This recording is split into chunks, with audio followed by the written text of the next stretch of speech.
All right, good evening, everyone. Thanks for being patient with us there, and thanks to Jennifer and the staff for getting a quick fix. These meetings are always recorded and streamed simultaneously during the meeting hours, and so they've now got a backup system for that. Speaking of recording meetings, we'll get started with our agenda items tonight. The first couple items are going to be some minute approvals, but first of all, thank you for joining us tonight. We want to thank the staff for getting everything ready throughout the week, putting up the yellow postings, meeting with the applicants, and getting the reports to us, accepting feedback from our neighbors, et cetera.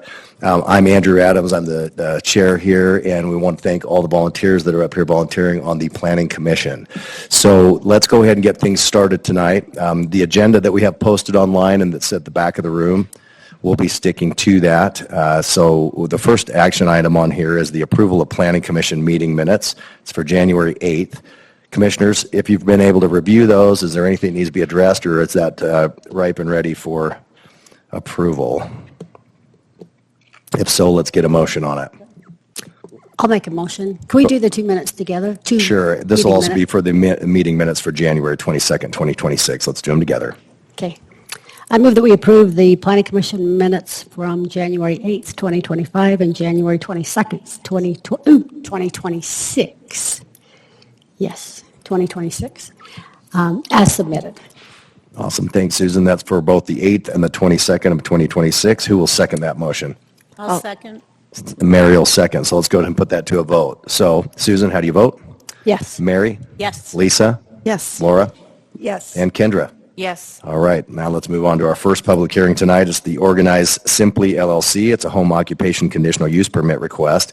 It's on behalf of Tracy and Daniel Bowers, representing Organize Simply LLC. It's a request for approval of a home occupation conditional use permit on approximately 0.39 acres located at 786 East South Fork Drive. This is known as application 2026-0027-USE, and Nick Whitaker is our staff contact on this one. So go ahead, Nick, take it away. Thank you. So yes, this is the Organized Simply LLC Home Occupation Conditional Use Permit request. Here's a vicinity map of the subject property. It's just south of 138th. It's an aerial map. Land use map. The land use designation is residential medium density. And a zoning map, it is zoned RA2. So here's an overview of the request. The applicant's requesting to, the applicant is requesting to allow for a home office that provides professional organizing services. Services are requested online and fulfilled at the client's property. A home office within the dwelling is used for business administration. 2 business vans with business logo wraps are stored at the subject property with the within the detached garage. Supplies and inventory are stored in the detached garage, and 1 non-resident employee works at the subject property 2 to 3 times a week between the hours of 8 a.m. and 5 p.m. Here's a site plan provided by the applicant. So let me grab this here. Here is the primary structure, the residence. The home office is located within the residence. The home office is located within the residence. They also utilize the detached garage as well to store the van, the 2 work vans, and the inventory.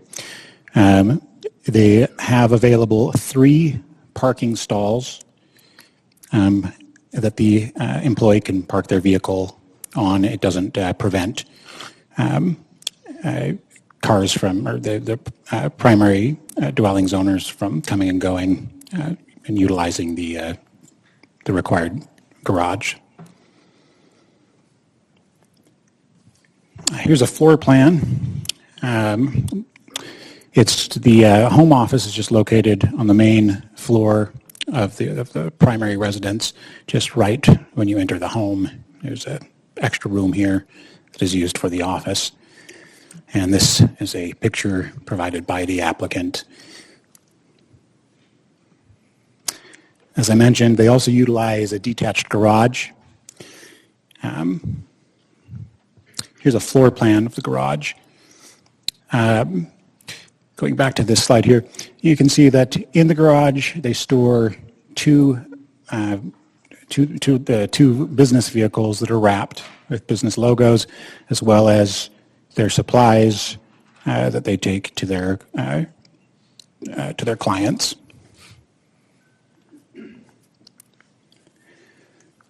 So impact analysis and mitigation. So identified potential impacts would be employees coming to the home and associated traffic with the employees coming to the home and moving the vans to and from the property. Business vehicles parked on the street and noticeable storing of inventory and supplies in the yard area.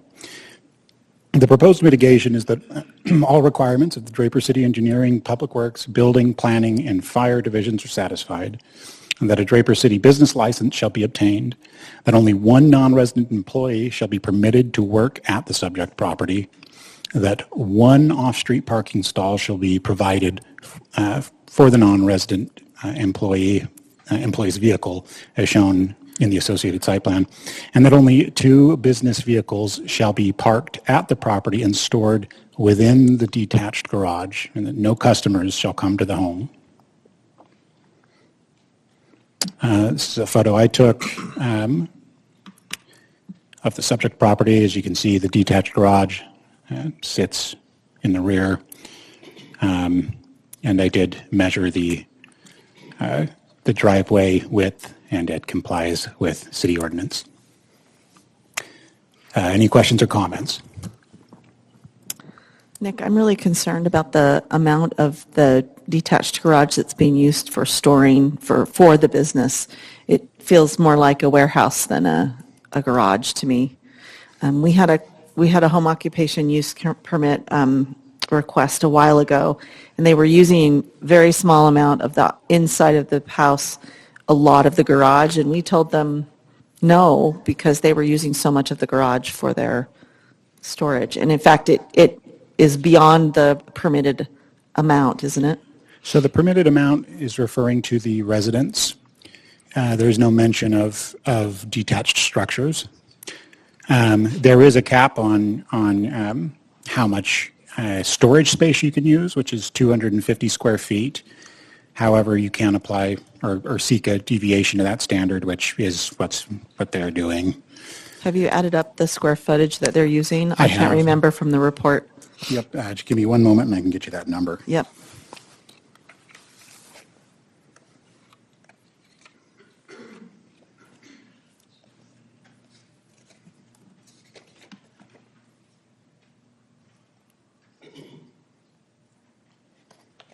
Sorry, I'm almost there. Oh, it's okay.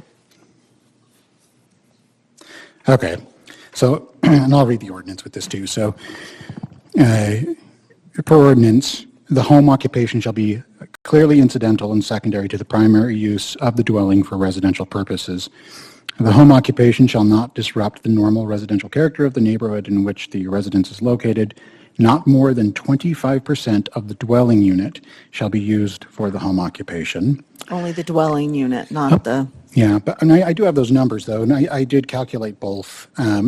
So the applicant indicates that they comply with this. According to their submittals, the business will utilize 109 square feet of home office located within the dwelling for business administration, which is approximately 2% of the dwelling unit.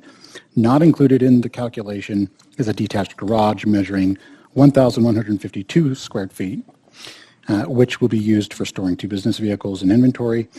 The area being used within the detached garage is 28% of the dwelling size. So that's, were that part of the dwelling, it would be about 28%. Mm-hmm. But the actual use of the dwelling is only 2%. So there's kind of a gap there, or it's kind of vague on detached. Great. Any other questions for staff? Okay. Is the applicant here? All right. You're welcome to come on down and speak in the microphone if you'd like. Don't be scared. If there's anything else you'd like to add to that presentation, we may have some questions for you too. Yeah, let's do that. Yeah, don't be scared. I have lovely neighbors here who have talked to all of our neighbors around us, if you want to hear from them. Will you as state well. your name too, just for our recording? Tracy Bowers. Okay, and your name? And I'm Daniel Bowers. Hi, nice to meet you. All right, anything you'd like to add to that presentation? So you've heard a little bit of questioning here on the accessory garage, the accessory building. Anything you'd like to add? I just, I know we may have more inventory than we didn't know. I mean, we want to obey all the rules. We love Draper. We wanted to live here because of the rules and why things are nice. So we just weren't aware. So we want to fix, we want to Yep. get compliance with whatever you need. And if we need permission to store more, but everything fits and both of our vehicles fit, the doors shut. We can even put our one van in our little garage, and we move the van over, and we can just load inside there if we have to put product in it. But we typically just use the one van a day, and we just have somebody pick it up and drive to work like anybody would drive to work. And they bring it home around 5 when everyone else comes home from work. So we have parked it outside, not aware that we need to hide it. The wrapped vehicles. So since we've heard, we've kept them inside, which we will continue to do. So anyone driving by, nobody would know. It's not like a daycare and people are coming and going, and it's just they leave for work in the morning and then they come back. Yeah. So it's not, and we keep everything clean and neat. We don't ever store anything outside. Everything's just inside our detached garage. So. Got it. Nick, will you just put it back to that screen that just has the mitigating factors? There we go. Perfect. Yeah, this is kind of just what we're looking at here, just so that residences aren't impacted the way a business would be, right? Right. And so there's what we've identified, or at least the staff and planners have identified, and then here's the proposed mitigation. So here's what we'll do. We'll open this up for public hearing, and then obviously I'll give you a chance to come back up and do that. So When is before it? that, it sounds like we have a couple, go ahead. What was your Well, I was question? just going to say noticeable storing of inventory and supplies in yard areas. I mean, is that just saying, Those are the requirements that you don't do that. oh, okay, because Those are we've the never mitigations. done that. Yeah, so everything, the identified potential impacts, that's basically what the city's looking out for, saying, hey, noticeable storing of inventory and supplies in the yard areas. To mitigate that, it's the same as you mentioned with the daycare. They have different problems or different issues than you would be mitigating, right? You don't have 20 don't people have- picking up no. and dropping off. You have a different set of items on here that we're looking at. Sounds like you had a question, Yeah, I do. Lisa? Thanks.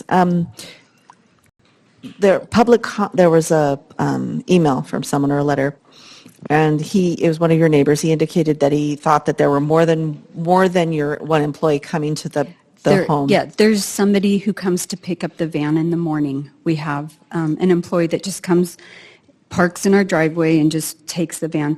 Once in a while, there's 2. They may, if it's a long trip, they may both park, they hop in the van and they leave. But then we do have somebody who comes once in a while who will just count and see if we need to order anything. And she's just there for an hour or 2, hit and miss throughout the So we have week. one person that works on the premises. Yeah, no one else works on the premises except for that one. And is that employee. worker in the office, in the dwelling, or are they mostly No. out in the garage? They just go into the garage Okay. and count and then leave. It's like not a big deal. So Nick, does that, when you say the proposed mitigation, only one non-resident employee shall be permitted to work, does that include people picking up the van, or is it only the person that stays and works on the site? So that would cover the person who is working.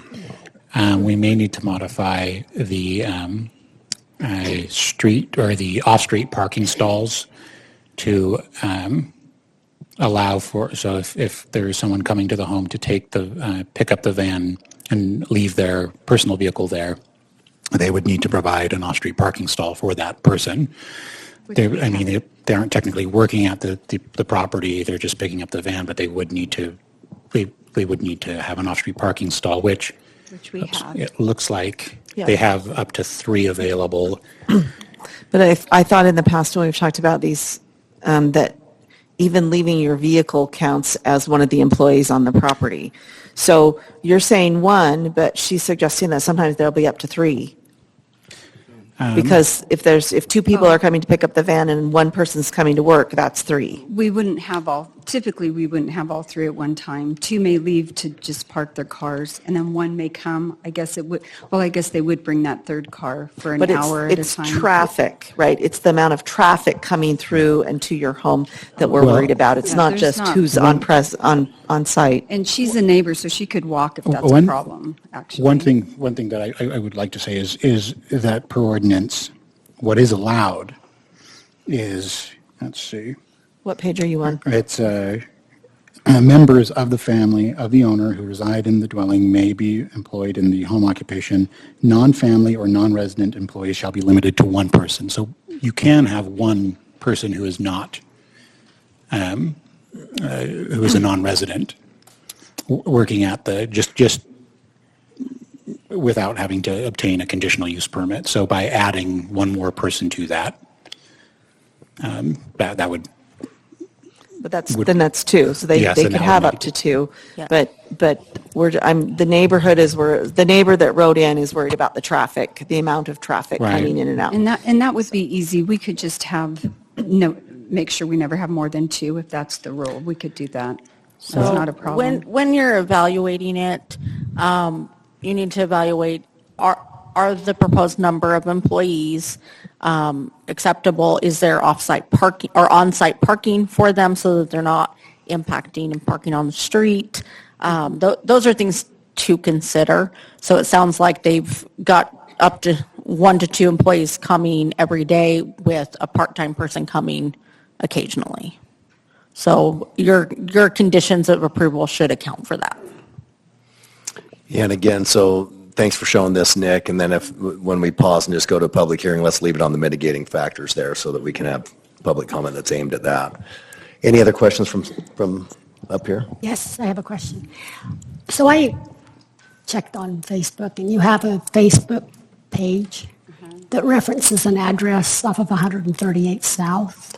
Oh, it One- does? uh-huh. Oh, I didn't- 129 East, 138 South. Does that not exist? No, I didn't realize that our address was on our Facebook. Well, that's the address that is on your Facebook, is 129 East, 138 South, I believe, Unit B or something. You don't have that location? No, I don't know what that is. Will you just speak in the microphone there so the recording picks it up? No, that's on my Facebook. That's not my address. I don't know what address that is. So the only place of business is here at your home? Yeah, Right. it's just our home office, and Yeah. our home is all. Right. Yeah, And- that's the only and office. you only have 2 vehicles, there's not more than 2? No, just 2. And we usually are just using one. The other one's just kind of a backup. But we do have a post office box. Maybe that's what that is. I just know I don't the know. address that was Okay, on and there. was- I'll look at that. All right, But so no, now we've that's our cleared up. They only have address. just one address then. Okay. Yeah. It's the home address. All right. Any other questions? All right, we'll let you guys be seated, and then we'll bring you back up after public hearing. So this is a public hearing. We're going to have 2 more of these tonight, and they all go the same way. So we've got this little red timer up here. Anyone that would like to address this agenda item can come up and speak for up to 3 minutes. You don't have to fill the full 3 minutes. We just ask that you don't go past that. So with that being said, who would like to address this agenda item and share their thoughts? We'll give you up to 3 minutes. Come on down. It's like the Price is Right, no prizes, but we're still nice. And if you'll just state your name for the recording, that'll be great, yeah. Good evening. My name is Larry Dixon. I live at 13985 South Corner Ridge Court. Can you speak into that microphone a little bit more clearly for us? Thanks. There we go. All right. My name is Larry Dixon. I live at 13985 South Corner Ridge Court. Organized Simply has been operating without a license for at least 4 years. They still do not have a license and have stated that they will only get a license if you authorize a number of exceptions to city code and condone the illegal warehouse they built. They have operated their business with deception, blatant violation of city codes. It is unfortunate, but their plan to circumvent and violate our city codes has been commercially profitable for them for too long. I believe integrity is important. The absence of integrity is troubling. We need to support our community core values and honesty and fair play. Today's decision is going to point Draper's moral compass for a long time ahead, either good or bad. Remember the old saying, good fences make for good neighbors? Same applies to codes and zonings. Draper has good codes. But unless we enforce these codes, they're worthless. Without the expectation of enforcement, our codes are pointless. This entity built a warehouse to store their inventory and claimed it was a residential garage. Thus, they did not go through any vetting process, no commercial application. They evaded possible commercial taxation. They hid their true intent from the city and neighbors. They avoided the legitimate permitting process necessary for good governance. A commercial warehouse belongs in the industrial section of town, not next door. This entity must move their inventory and fleet of vehicles to an appropriate industrial setting. Commercial delivery vehicles do not belong in residential areas. Absolutely not. What parent wants delivery vehicles stationed next and dispatched next to their kid's bus stop? I don't know of any of those parents. And your kids are not in danger, but mine are. Commercial motor pools and distribution centers belong elsewhere, not in residential zoning. Nothing about organizational simply qualifies as a home occupation with the exception of a small office inside the building. That's it. Everything else is a commercial operation operating in the wrong location. This was their decision to circumvent, ignore, and violate city code. It was, thus they did not, I guess I'm done. It was their plan to evade all codes and requirements. Personal profit was the goal at the expense of our community. This conditional use permit is really a request to eliminate residential zoning.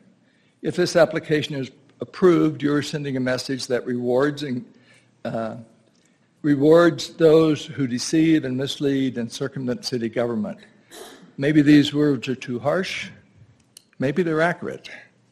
In my opinion, your job as a planning commission is to ensure that safeguards are provided by city codes are upheld, not decimated, to protect all of our citizens, not the single entity that is hell-bent on personal profit. Thank you. I guess I'm done. Thanks. Come on down. And remember to state your name, please. My name is Christina Kessler Day. I live at 448 Brown Farm Lane. And I was not aware of this impact analysis and mitigation, but until I came here today, listening to it is making me realize that this is a smaller scale of precisely what we are talking about with the Bangor Crossroads development. And the way it's a smaller scale is because, and I'm not for or against any of this. I don't have a dog in this fight. But I would like to say that this is going to set a precedent that impacts residents. And Draper City needs to uphold its codes and ordinances. People like living in Draper because it's a nice place to live. But the more you erode that and degrade your codes and ordinances that protect the residents, the more you will negatively impact the quality of life in Draper City. And what happens here with this Organized Simply LLC is something that's comparable and should be compared with the decisions made regarding Bangor Crossroads development. And the precedents that you set with your decisions on both counts will continue to affect Draper City and the residents in the future. Thanks. Thank you.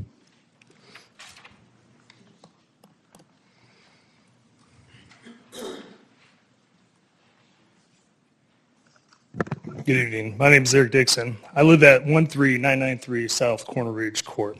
I moved here after serving honorably for 15 years as a combat aviator on active duty, and I continue to serve our country today in the Utah Air National Guard. I chose this neighborhood to raise my family and invested $1.5 million to do so. I'm here today to protect that investment. Organized Simply is a remarkable business. I'm generally proud of what the applicant has built. My objection is strictly to the location, not the entrepreneur. Draper has community space. Use it. One fact that must be on record first. This owner tonight stated that she wanted to follow all laws. As of 5:15 this evening, there is no active Draper City business license for this address. Draper City Municipal Code requires it. No exception.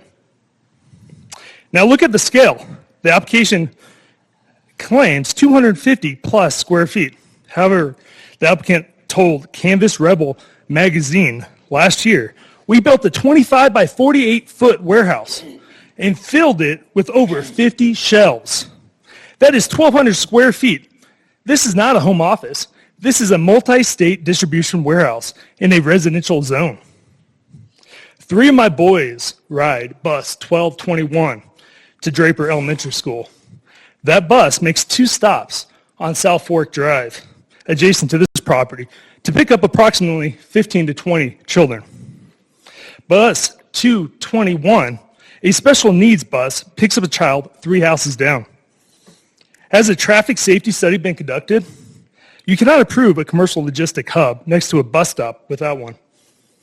Finally, while every family faces a 14% property tax increase this year, this business uses a residential exemption to run a commercial scale warehouse. Commercial operations carry commercial obligations. Conditions are not a solution. They are a transfer of the problem from the city onto the neighbors. Commercial creep is how neighborhoods die. It starts with one warehouse and one permit. Tonight, the commission sets the standard for every street in Draper. Commissioners, be the line of defense for our residential character. Deny this permit. Protect our families. And give this business the commercial space its success has earned. Thank you. Thank you. Who's next?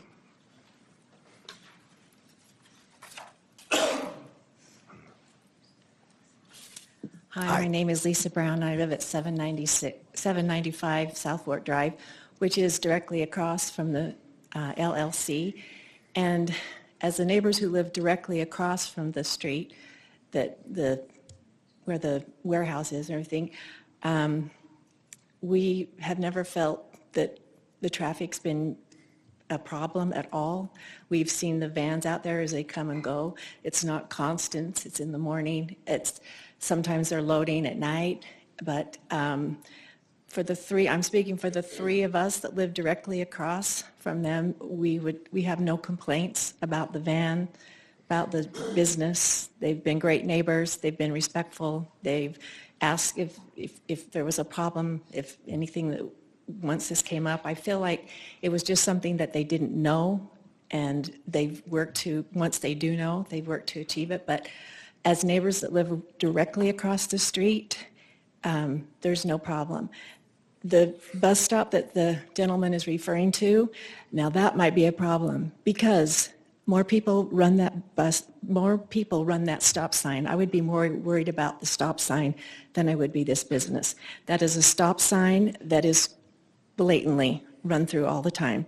So check the stop sign there at that corner where the bus stops, and there's your problem.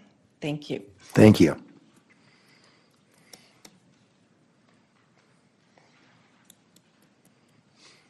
Am I able to ask a question?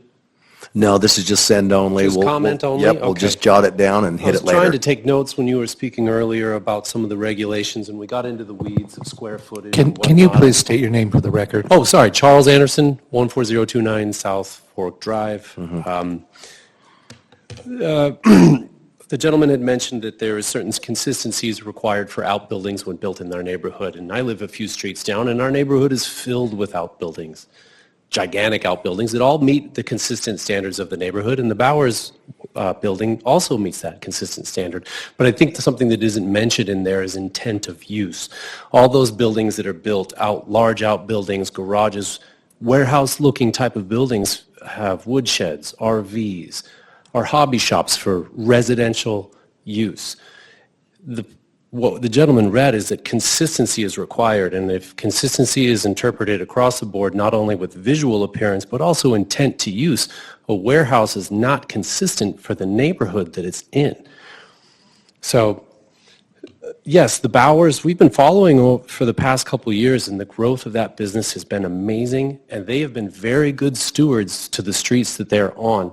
Much like the lady who just spoke mentioned, they've been very responsible with the growth of their building. I have no personal issue with what they've done, and in fact applaud them for the amazing work and the accomplishments that they have. However, our proposed mitigation that you have here are extremely short-sighted. So the amount of growth that they've had in 2 or 3 years, if that's expected to continue for the next 2 to 3 years, or 5 to 10 years, who enforces this? Does that come on the council? Is that police? Is that neighbors? Because what is now one employee, great, problem solved, they can park off the street. When that employee turns to 3 employees, turns to 10 employees, turns to 20 employees, and another extended garage is being built because this permit has been approved, where do we stand in that neighborhood? We are now no longer a residential neighborhood. We are a residential and commercial neighborhood. And I, for one, don't want to live in that type of neighborhood. I applaud their growth. I don't think that our neighborhood is consistent with a warehouse. A warehouse isn't consistent with the requirements that was read by the gentleman, that not only by form and function, it needs to be consistent with the neighborhood. Our neighborhood is not a warehouse district, and it must be maintained such. By voting no and by denying this permit is not denying the business and not denying the wonderful work that they've done, is just enabling us as neighbors to continue to have our neighborhood and not a commercial area. I have 2 children that ride their bikes frequently in that area. The Bowers are wonderful. They don't park on the street. But the next family that decides to expand and build a warehouse in their backyard, who then have customers coming, who's to say that they're going to be good stewards of the street? Who's to say they're going to be good stewards of the neighborhood? There is no guarantee. This is a can of worms that once is opened, we cannot put back in. I am a government employee myself. The wheels of government turn incredibly slow. And once they start, they do not stop. Please take that in mind with the future. Thank you. Thanks. All right, who's next?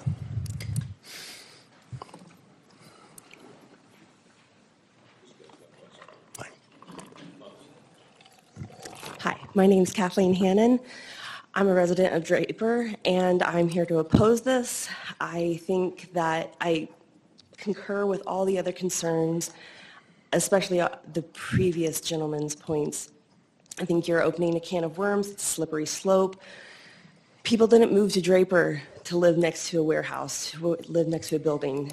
And the issue is that they're trying to circumvent a system to benefit them instead of complying with business requirements. I mean, they don't even have a business license, and they've been operating for, I think someone said, 4+ years. At what point do we enforce these rules and these statutes? Also, legal liability. I'm relatively new to the neighborhood or the state area, all of it. And every single week I see a pedestrian being hit. Why would we increase the likelihood of that, especially when we're talking about children? And as a defense attorney, I would come right to these minutes and see who approved this and then go after them. It's a can of worms in so many respects you don't want to do. You shouldn't want to open. And that's all. Thank you. Thank you. Anyone else? Don't be shy. I'm not shy. You can start queuing up if there's anybody else. My name is Loy Lowry. I live in Draper, and I can see this property from my house. And I drive the road, I drive the street. I live up in the cul-de-sac. So they're right here, I'm up in the cul-de-sac. I drive that road every day. Do you know how many times I see people run that stop sign? If it were me, I would be more concerned about children getting off of a school bus and people running stop signs than somebody who has a business inside of their home. It doesn't bother me. I can see that. I didn't even know they built a warehouse. I just thought it was a garage. I mean, so to me, it's not an issue as far as our neighborhood is concerned. And like I said again, those that are worried about children getting off of a school bus, I think you should worry more. And I've even said, please, park a police car up in my cul-de-sac. And they could write 1 billion tickets in a day of people running that stop sign. So it's Corner Ridge Court, and then it's South Fork right there. And there's a stop sign that stops people coming on South Fork Drive. And so to me, it's not a worry. I don't care. I think they're great for building a business. And I'm sure, I know Tracy, I know her husband, and I'm sure that as that business grows, they're going to be able to find another spot to run that business out of. Thank you. Thanks. All right, looks like we're almost wrapped up with public comment. I'll invite you back up just a second. Yeah, you bet. Okay, I don't see anyone else, so we're going to go ahead and close the public hearing portion of this agenda item. Yes, we'll invite you up in just one quick second. I've got a couple of quick items I just want to go over with Nick. Nick, what is allowed, or do we allow home occupations, do we allow occupations to be run out of homes in Draper? We do allow home occupations. And what does a conditional use permit mean? Just for our neighbors.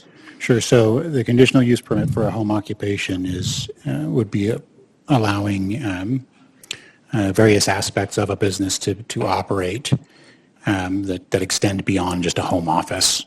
So if you're using a garage to store some equipment, or you have an employee that comes to the home, or you're parking a work vehicle at the house, or there's a whole set of criteria in our ordinance. And it's conditional because we put conditions on it. So I just want to address the scope creep, or the growth creep, if you will.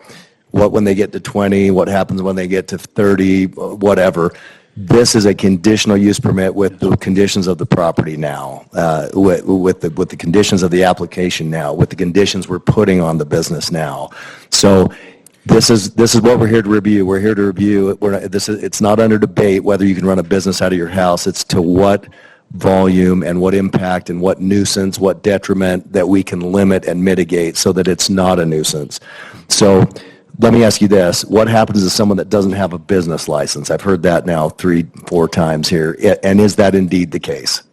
We're not, this isn't court. We're not here to judge that, but Sure. what happens with that? They're not here because of the business license, correct? Correct. So, well, there's two parts to that. So, number one, you do need a business license to operate a business in Draper, and you need a state business license, and you need one issued by the city of Draper. Typically, when you're doing a home occupation wherein you need a conditional use permit, you usually don't have one before getting this permit. I mean, that's why you come here, to get a permit, a conditional use permit, so you can then get a business license. Otherwise, you'd be denied your business license. Perfect, because you'd say, well, this is a home occupation, it's conditional, it hasn't been approved with conditions, so therefore you're putting the cart before the horse. So that's why we have this here. So it's not punitive. They're not here because they got caught or they're in trouble, but they're here just because that is the process. So thanks for explaining that. I know the answer to this. We see this probably every other meeting, right? We have a home occupation. It goes from full-on shop welding out in your backyard with a TIG welder all the way down to, what was that guy that was printing a 3D?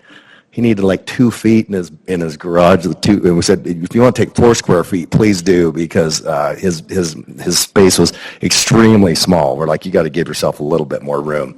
So anyway, so we do see this. So thanks for just answering those questions, just so the public can know what's going on. Will the applicant please come up? We've got some. It was asked if this is question and answer time. It's not. It's just to make comments. So I've made a couple notes here on some things that maybe you could enlighten us on. The delivery vehicles, what is going in these vehicles? When are they being picked up? What are the hours? And tell me a little bit more about that. It's just Amazon and sometimes FedEx. That comes just dropping things on our porch. Occasionally, there's a lot that they'll bring up, and they open the garage and just throw it inside the garage. So this is just an Amazon. When I hear delivery vehicles, that's not your vehicles. No. That's just delivery vehicles dropping stuff off. Amazon, right. Yeah, my wife can give you a run for the money on the Amazon deliveries. That's fine. Yeah. So to the home. Okay. So next on the vehicles, your vehicles. Tell me about those vehicles. When are they loaded up? What are the hours of business? With the vans. These little blue wrap vehicles here, what goes in them? I understand the employees come pick them up, but tell me about that. Usually my husband and I or sometimes one of the girls may help me. We just, when they come home, we just load it up for the next day. And what are they loading in there? Just bins. It's organizing products. Yeah, Either it's just- bins, baskets, different types of. Things that- Because your just service things is that to we- go out and help someone organize their residence, Yes. business, place, Right. whatever. Right. Okay. So it's just the basic things that you would need when we're organizing. We just throw in the vans, Perfect. so we have them. What are the hours of business that you're doing that in? When would those load ups take place? We usually don't do it till, it just varies. Sometimes it's in the evening. Yeah, I mean, sometime in the is evening. it ever in the morning, 5 a.m., 6 a.m.? Oh, no. No, Late no. at night, Oh, no, no, midnight, no. It's midnight just- loading? Yeah, no, it's just in the Okay. evening when they get home. We just ask, just so that, again, you can tell what we're going for here is we're trying to impact the nuisance that a Right. business would have on a residence. And it's great to hear, hey, we hardly even know they're there. That's what we love to hear. And then Right. when we hear things like, hey, or we identify things, the staff is identifying items that are like, hey, this is going to be a nuisance. We need to put conditions on it. Right. And I understand for the neighbors who complained, again, I want to obey all the rules. As soon as we got here, we got a business license for the state of Utah. Registered our business with the Yeah. state of Utah. And then when we built our garage, we got all the permits. We wanted to make sure we did everything right. We had no idea we needed a business license until this came up. So now for Draper specifically. So we didn't realize. Yeah, we So now we're taking already care of it. clarified that Yeah. up with So that. now So we're we've got taking you, care of yeah. it. This is the process. But I Correct. do, but I understand now how the neighbor said it, having the vehicle show is, that, I get that. So we've started parking them in the garage. So neighbors don't even know they're there. Like the one neighbor who spoke, she didn't even know we stored product in it. It's just a garage like so many of our neighbors have. It's smaller than a lot of our neighbors. They have much bigger ones. And it's like they store things in it. We store a few bins that we take to work. And I do, they worry about opening a can of worms, and I get that too, but we just can't afford a warehouse. We don't need any more than this. We can't afford more than this, but as soon as we can, we're going to. We're not going to try and build anything else in our yard.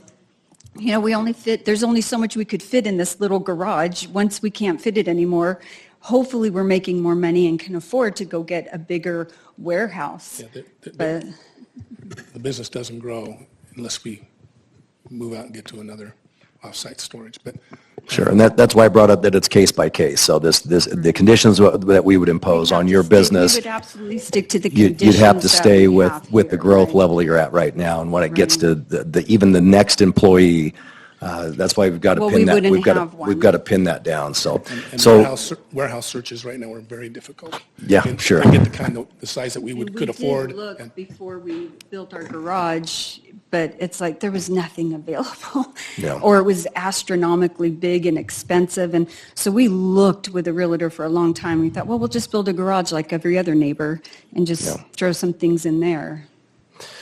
Are there any questions from up here? I'm sure there are some, so I'm going to One let quick them. question. There was a reference made, and I just want to address this issue, to your business being a multi-state distribution facility. Is there any distribution of products or other things that you are making or distributing from the garage that are being picked up by any delivery vehicles? Absolutely not. Okay, I just wanted to clarify that. Yeah, everything stored in the garage is used for clients here in Utah. Okay, so you're receiving deliveries, not actually having any product picked up or delivered? No, no. Thank you. I wish. Good catch, Kendra. That phrase did spark my imagination there on what that could be. So thank you. All right, we've clarified that. We'll let you go ahead and be seated, and then let us deliberate up here, and then we'll get going on this, okay? Thanks again for applying and coming up here. I know public speaking isn't on everybody's list, so thank you for doing that. All right, commissioners, what are your thoughts on this? We've gone over, we need to put conditions on here. It seems to me, I don't get a vote, but it seems to me that we do need to clarify that employee numbering, just so that that's clear. We've got the schematic of the off-street parking. What I like about this versus all the other home occupations that we see is they have a very, very generous amount of off-street parking. It's very, from what we've seen in the past, and so this is, I can't discount what the neighbors' comments have been, but as far as what I see here, this is very generous for off-street parking and being able to mitigate nuisance. I was just going to make a comment that there may be two vehicles that they park in the garage, but we've seen in the past several times where like a contractor has a truck and a trailer, and he may put the trailer back behind the fence or something. And a dumpster. Yeah, recently a dumpster, but, so it's kind of, to me, it's kind of the same as far as what we've done in the past, just kind of look at that. So even though they're both in the garage and it is 1,152 square feet, that sounds like a lot, but I guess I'm wondering, is it one comparison to some others that we've done? Well, again, what I like is it's a separate garage. So, Yeah. so where we really have heartburn is when there's when you see that exact amount of product, whatever you want to call it, inventory product, whatever they need for work, and it's stored in the third car garage and the second car garage, and then the residents' vehicles need to park out front. Right. So with this one, I mean, you could even, so what we're here to do is put conditions on this. We're not here to stifle business, but we're here to put conditions on this that would limit nuisance. So what would limit the nuisance? Why don't we just tackle these real quickly? Do we want to hit the employee and put a number on there that both works for the business and then limits it so that the minute that we get growth and, more, I keep saying nuisance, but I'm not in a derogatory way, but just to limit the impact, let's use that word, the impact that this would have. So what do we need to do on that as far as employee number? Are we counting the 2 employees that come for pickup? Is that a total of 3 employees? I think 3 would probably be a good number to go with. Of course, that would come down to the applicant. But And this is a condition that you can now change, right, and say, hey, at this point, the condition is 1 full-time employee. We're going to call that full-time employee, meaning that whether they're there full-time or not, there's 1 employee on site. That's it. And then the others are off-site employees, and they're there to pick up and leave. yes. Do we need to limit the vehicles that are parked there, even with this generous off-street parking? Do we need to limit that if 2 vehicles are going to come, they're going to leave with 2 vehicles. At the end of the day, there's 2 vehicles there 100% of the time. Either the Chair wrapped Adams, vehicles. if I might add something, since Nick and I did look at this earlier, where we were as staff looking at this as a single employee and needing 1 parking space, the staff report reflects where that 1 space should be. The drawing that's been provided here does show a space in front of the third car garage that would block the other 2 if we did have 3 cars coming to the property. So it may be advantageous to maybe look at having all 3 of them up in that same area. It looks like there's enough room from the plan. So what you're saying is to say, I mean, they could juggle things around. They could keep the other 2 cars in the driveway. They could pull the wrapped cars out and then put the commuter cars back in the employee parking. Cool. Wouldn't you agree? Essentially, you could get 3 cars back here. I mean, 1, Yeah, 2, you can 3. see Period. right there. And that way you're not preventing the vehicles from coming and going from here. And So let's focus on limiting the employees to a number, and then I'll let the commissioners choose that. And then the second thing I think we need to mitigate is do you want to put some hours of operation on there just to make sure that's, I mean, you never know, right? If you've got a 5 o'clock pickup, I mean, you tell me, how concerned are you about any of that? I don't think we've heard comments about time of operation being an issue that we need to mitigate. Okay. So, So just employee parking. I do have a question on the staff recommendations. So the staff recommendation is 1 employee. Is that because that's what's in the code? Because we've most certainly approved more than 1 employee. Or is that because 1 employee will be actually working at the site and the other 2 won't be? yes, it was a misunderstanding in what the applicant was saying. So there is 1 employee who works at the property and up to 2 employees who come and get the vehicle and leave the property through the work vehicles. So that would be good to clarify, So we'll clarify in our that. motion. But those 2 employees that pick up sound like they're the ones that load the van with her in the evening. That's working end of the day, that's working on the property too. I guess we could ask the applicant to clarify that. You want to come up and just address that? I think that's the only thing we're gonna really nitpick is the employee number. So let's get it right so it works for you. So we do, sometimes whoever drops off the van will help us load for the next day. I mean, we can, if you don't want them to do that, we won't. then my husband and I will just do it. It's just really nice to have the help. Well, they're So it gets employees. done Yeah, fast. they're employees, and might as well use them. The garage shuts fast. Yeah, we'll just, Can we say at a But- time, one employee at a time? And then if the other employee is only there for maybe an hour a day, then the employee that helps you load in the evening is just one. yeah. Let me ask you this, is the employee that's there, that I put the words in your mouth of full-time, which they may not be working there No, full-time. she works like 4 hours a week. So would that employee that's there allegedly all day be gone by the time, Yeah, during the hours she's that the... typically not there. there. So So it I- would I think so just there's one- never yeah. more than one. At the most, there's two, but we can make sure there's only one if Yeah. you prefer that. I mean, we'll do whatever you want us to do. I think maybe just using it as there's going to be no more than one full-time employee on site, with the exception of delivery and pickup with a second. So put it to 2 employees. Just so it's accurate, that there's no more than I see 2 what you're employees saying. ever, Yeah.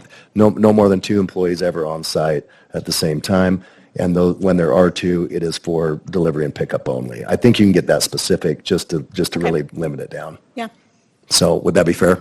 Can you comply with Yes, that? yes. So I can't have 2 helping at one time. So it Only would just one be, helping. we're just going off what you said. I'm trying to Okay. kind of 2. like We work could it. have So 2 We could have employees. 2 helping me, and I won't ever have more than 2 Yeah, people so there at a if time. that day worker that's there for 4 hours doesn't show up during those pickup hours, you've got your 2 people Right. on site. So Right. it'll keep it down from 3. Nobody's- And then as you grow, you can go We'll buy a move big on. When we move, we can $750,000 afford a big warehouse warehouse, space. And so, yep, yeah.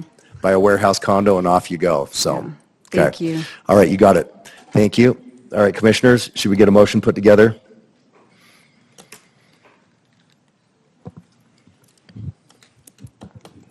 Mary, do you feel like you could do that? I'm trying to find the list now. I scrolled. On page 9, the motion's on page 9. If you don't have it, Mary, I can. Oh, you can go ahead, Kendra.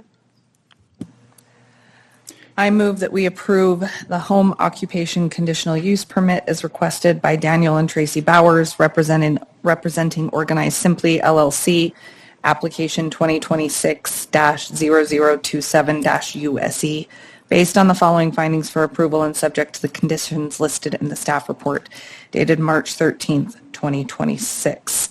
And the findings for approval are that it complies with section 9-5-080E, and the potential negative impacts are mitigated through the imposition of reasonable conditions.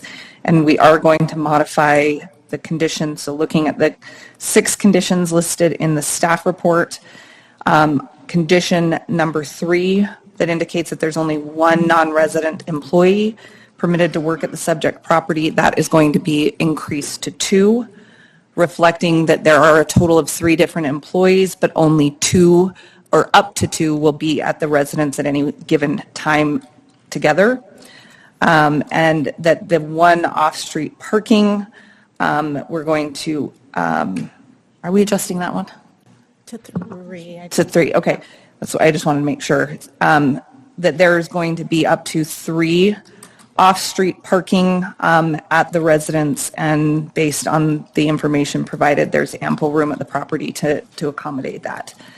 And that was item number 4. And number 5, that there may be up to 3, or there's the 2 business vehicles, sorry. So I think that covers it. Great. Well done. Who will second that well-crafted motion? Thanks, Kendra. I'll second. Thanks, Mary. Okay, let's go ahead and put this to vote. This is for approval of the home occupation conditional use permit. Let's start with you, Kendra. How do you vote? Yes. Mary? Yes. Susan? Yes. Lisa?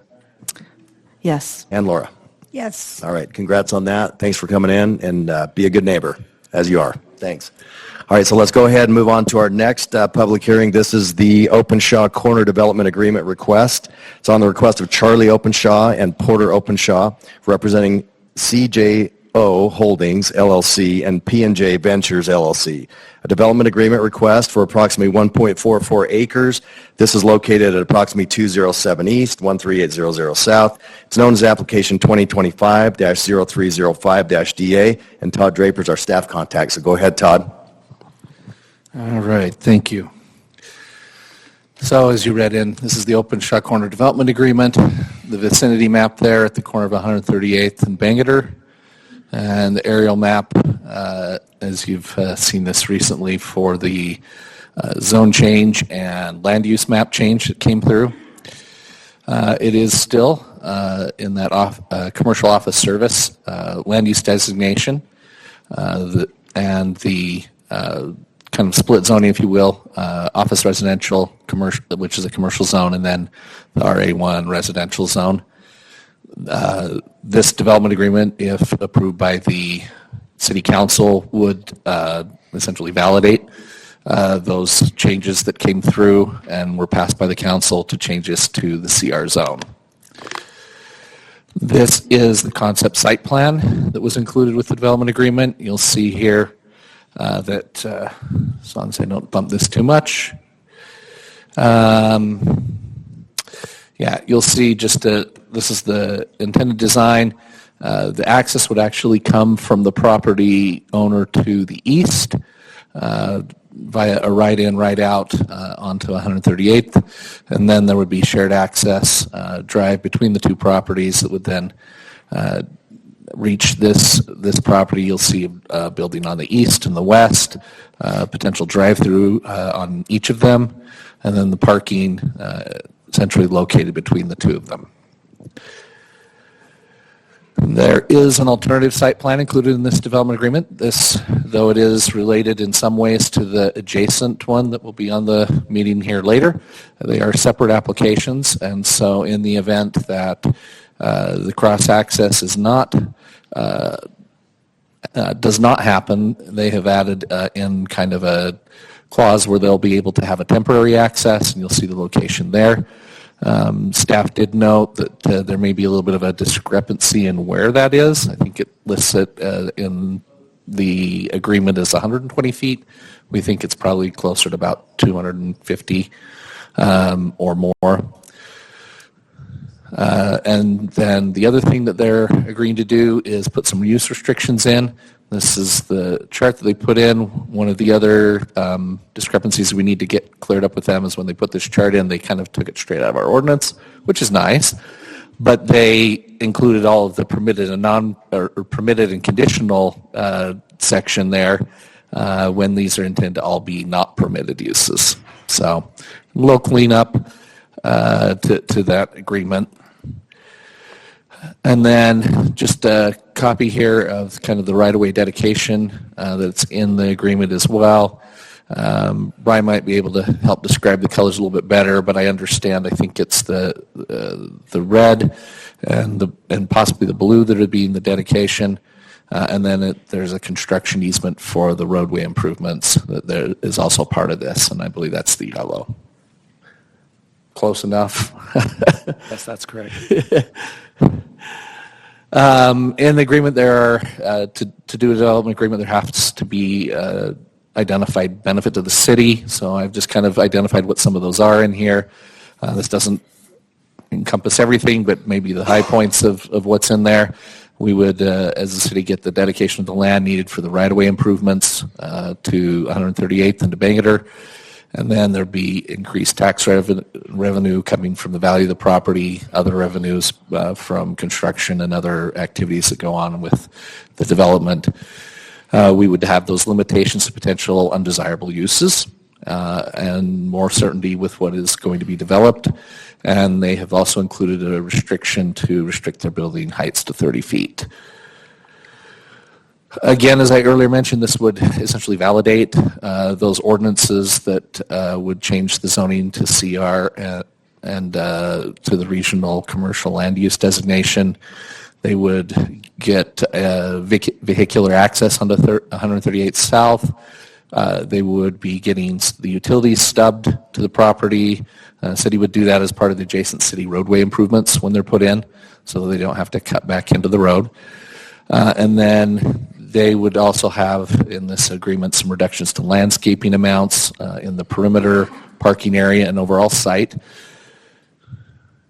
And then they are asking for a little bit of a different reduction for restaurants that are under 250 square feet or 2,500 square feet, excuse me, asking that we allow them to park those at 5 spaces per 1,000 instead of the potentially 8 to 10 spaces per 1,000 that would be for all restaurants and restaurants that are fast food.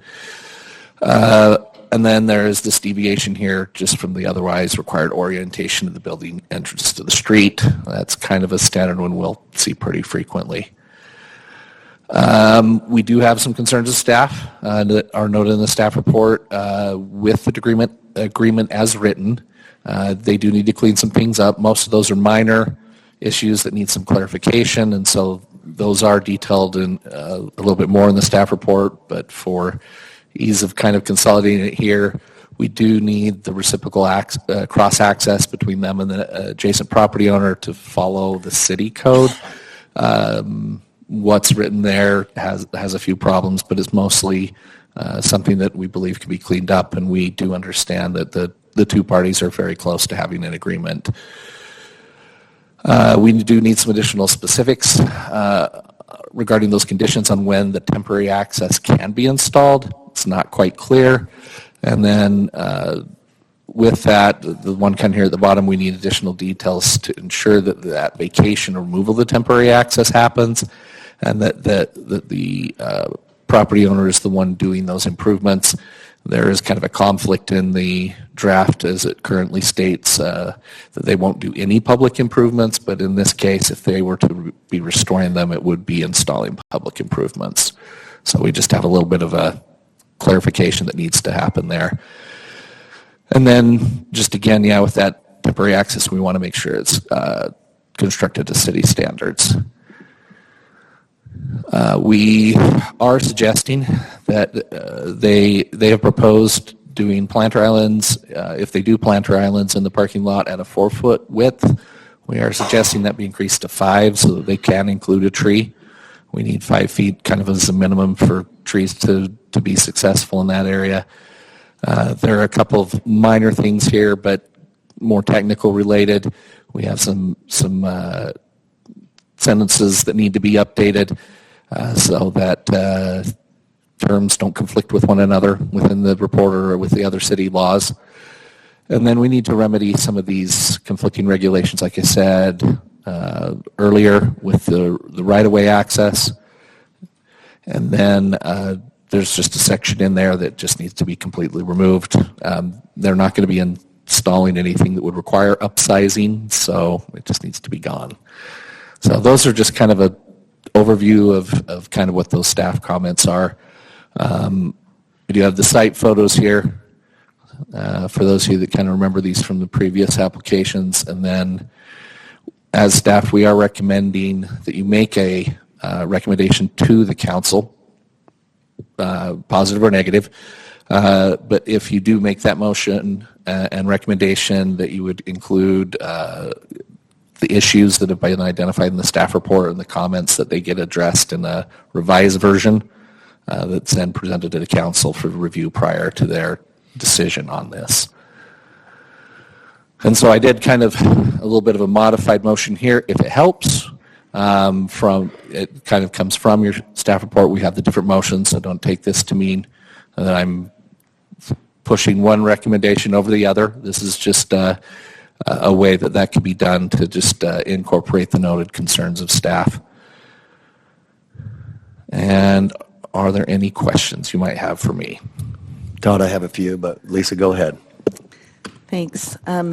Todd, will you tell us, but maybe the public would be interested, especially to know why you want us to why we should move forward when the development agreement isn't finalized? Well, the development agreement, at this level. It's not unusual that we will have things that still need corrections or fixes. Oftentimes, if you would say, I'm thinking conditional use permits. We just had one. Maybe there's something that that you would direct staff to go back and finalize with the applicant, say on a parking plan or something like that. In this case, we are coming to you for recommendations. Staff has provided some that we've noted that we would like to see changes made. If there's additional Planning Commission could add to that and forward that to the City Council, who would then ultimately make the decision. So we're not approving the development. Yeah, you're We not- are up here, Yeah. we're not approving Yeah. the development plan and the agreement. Yeah, The city you're not. council would make that final approval. We're just moving it on to say that, yes, we agree with what staff has proposed, any other things we want to add, and that the city council should hear that. Yep. Yeah, and Or not. I'll also add, the Planning Commission's role in reviewing the development agreements is looking at those deviations to code, the changes to code that the applicant's requesting, whether to enter into an agreement or the specifics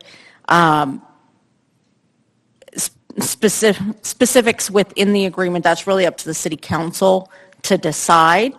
So your role is to look at those deviations from our code that the applicant's requesting and determine, do you think they're appropriate or acceptable, and forwarding that recommendation on to city council if you think that they are fully appropriate, if you think there needs to be other changes included that have been missed, or if there's some modification to what's proposed that council needs to look at.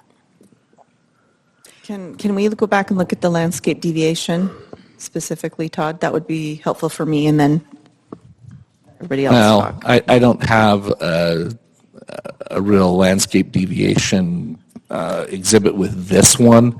They were asking to go to a lower percentage. I believe, Jen, correct me if I'm wrong, trying to remember these all from one another, but going from our 20% to 15% overall. They are asking to deviate potentially down to 0% within the parking lot. That is a deviation they did ask for. But you do see in the site plan, that's the concept site plan, that there is some landscape islands called out. So overall landscaping would go down to 10%. Okay, thank you.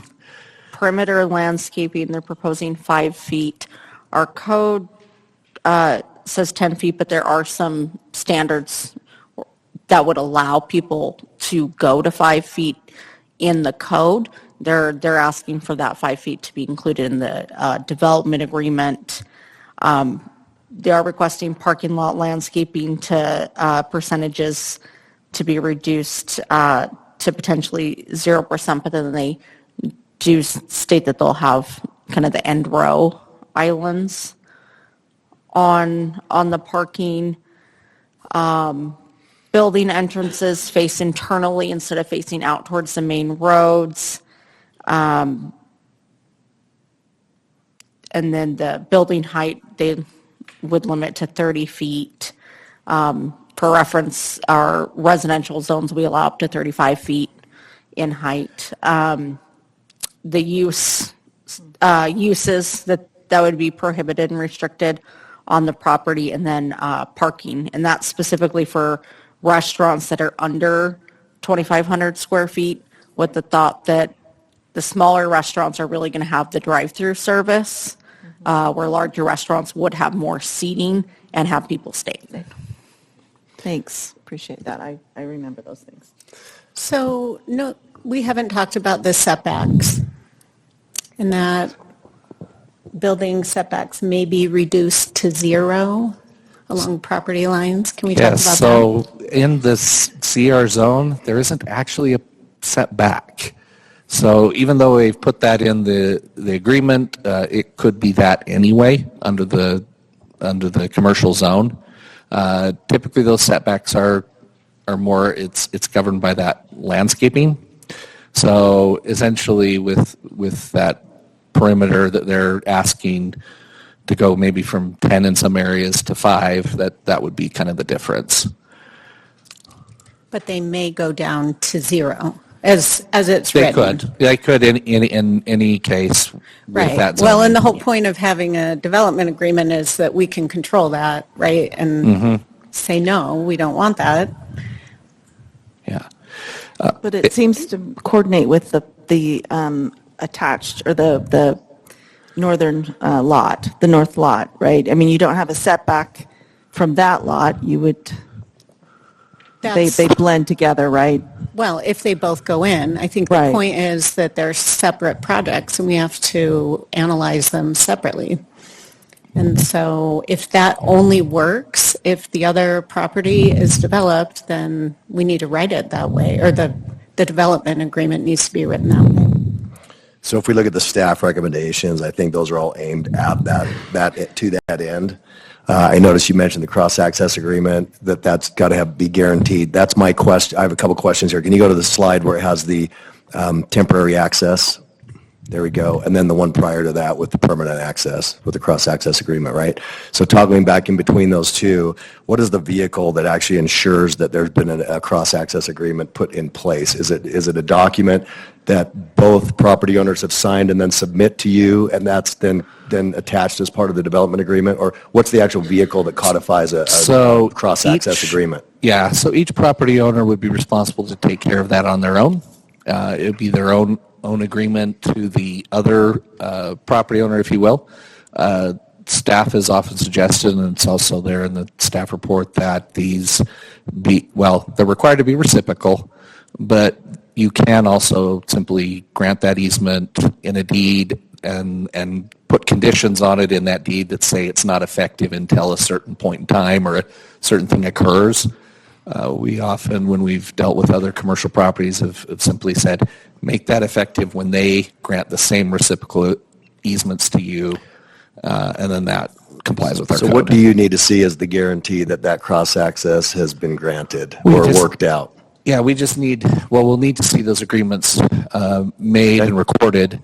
But as far as this development agreement is concerned, we just need to see that the language in the development agreement says that it will follow. Like you just mentioned right there, they're recorded. So those are recorded. I remember we were just working on a property over here on 7th, and there were some cross-access agreements from 30 years ago or something like that don't exist because of the elevation, right? They just wouldn't stand because we had a drop off, like a little cliff. Yeah, there was a cliff deviation between the two. Yeah. So anyway, deviation request for that. So this temporary access, that's my next question is the temporary access would be there in the scenario where the north property doesn't exist yet. There's not any cross access to be granted because it's not there yet. Yes. So in the meantime, the temporary access would be here. So I can wrap my head around this. This would be very similar to like where the Wendy's restaurant is, the Mobetta's, and I think a T-Mobile or whatever we have in there right now, where Bangor kind of offloads into the I-15 and offloads into Bangor there. That would be the equivalent of having a temporary access coming in from Bangor into Wendy's drive-through right now temporarily, and then later that would be sealed off and you would access it as you would through the Harmon's parking lot. Is that a fair statement? Just so I can wrap my head around it. At it, yes. In this That's case, why it's the not temporary Bangor, access is there, is so that when the other property doesn't exist, this one can still exist. Yeah, that's the idea here, is that for some reason that the other property has not developed as far as this one, maybe this one is developing faster. Yeah. They need the access to open. They could do that when the other access became available. There's a provision in that agreement that then they would switch over. Any other questions for staff before we get the applicant up? I had a question on the 0 setbacks, potentially. Does that, when it's adjacent to residential to the east, is there any kind of a setback when it's adjacent to residential, even though it's separated by an easement, I would assume? Does that come into play at all? It's not, this property is not adjacent to residential. To the east, is that? Yeah. Well, There is, but it's divided by the road. The next property next door, that residential property you're seeing, that is part of the next application. So that will be part of property that's part of that CR commercial zone. That's a good question for the next one. Okay. Because this is the one on the corner. Okay. So I Yes. know where you're talking about. There's one residence that is right adjacent to the other one. Okay. And then one other question. Is there any kind of code that regulates the location of dumpsters? So what the site plans have, the dumpsters out front, more or less? Does that meet code? Yeah, there's nothing that says exactly where on the property a dumpster enclosure needs to be, but we do have screening standards. So a dumpster needs to be in an enclosure. It needs to be a concrete or masonry material, 6 feet tall. The fence can't be see-through. And then there's landscaping standards around that enclosure. Okay. So there's nothing prohibits them having it in the front or more or less front, I guess. Correct. Okay, Yeah. thanks. And also, it looks like that's the only place a dump truck could actually get into, right, and access it, like logistically. Well, I guess it could be in the northeast corner. It could, you're scenario right, it could be right somehow, there. but- Okay, Yeah, it could be right thanks. there. Hey, and then that reminds me on the tree diamonds, is that reflected in here with the 5 foot, not the 4? This is looking more like the 4. Is that what you're talking about, these tree diamonds here on the end? This isn't actually dimensioned, but I mean, it does have a scale to it. We could probably have scaled it off, but Yeah, well, I would assume these I'm are just probably showing referencing it the because that 4. was one of your concerns, that goes to 5, which I would agree with. Because going with the 4, we have a couple instances of that. We've got Cole's parking lot has no trees in the diamonds, and that's just a bumper uninstaller or a tire deflator. Yeah. So And they're then- not proposing tree diamonds? Not diamonds, but the Okay. islands. The islands, yes. Okay. Yeah, so something with there that alerts the driver that there's trouble ahead. Okay, thank you. Let's go ahead and invite the applicant up, and then I'm sure we'll have plenty more questions. So is the applicant here?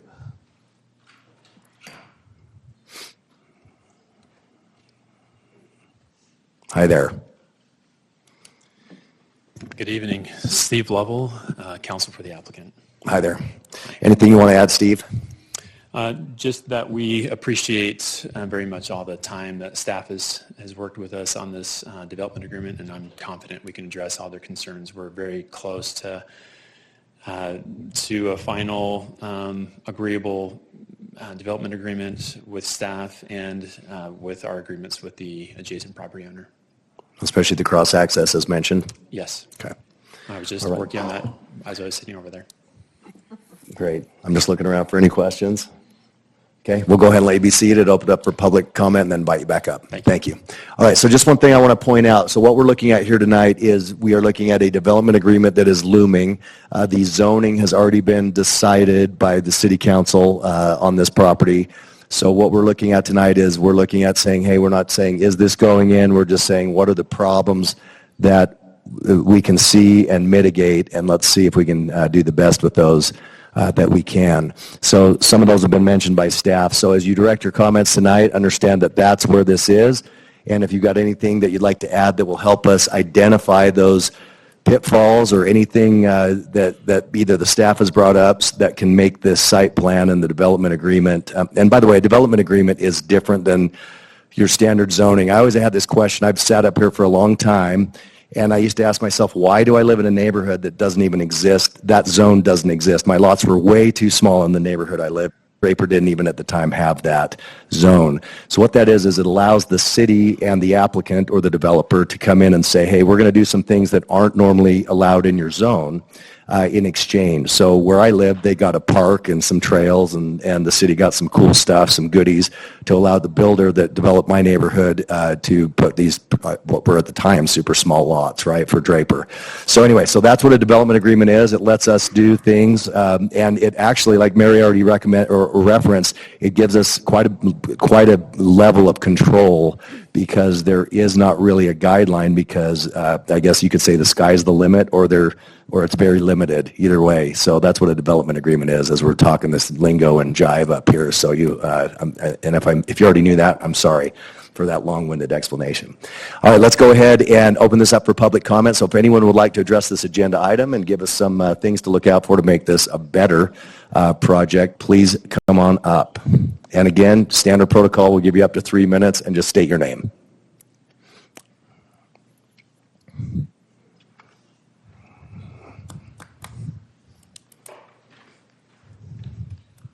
Hi there. Hi.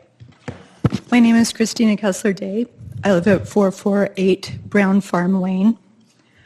My concern with this development is that it is adjacent to the Baker Crossroads development. And if you don't have the maximum amount of control that you need. For example, no development agreement, that is going to leave this wide open for any number of things to happen that we might not want to happen, especially regarding when the Bangalore Crossing development goes through. One thing that is a concern is landscape deviations and no setbacks. If they are allowed to pursue landscape deviations and no setbacks, that's an issue because it sets precedents that will also add fuel to any argument that Bangalore Crossing brings in regarding their own landscape deviations as well as their lighting deviations. And so another issue was that it needs to coordinate with the Bangalore Crossroads. We feel that you need a development agreement or some kind of control stopgap so that this doesn't run away. Thank you. Thank you. Anyone else? Yeah, come on down. Hi, my name is Shauna Fuller. I've lived here for about 33, 34 years. I'm sad to say that I wasn't here when this agreement was passed, but anyway, we are where we are today. I would like to urge you to keep to the code for the landscaping, the 10 feet, and not deviate from that. I think that would go a long way for residents to feel better about something like this and have a little bit more green visible and a lot less parking. Thank you. Thank you.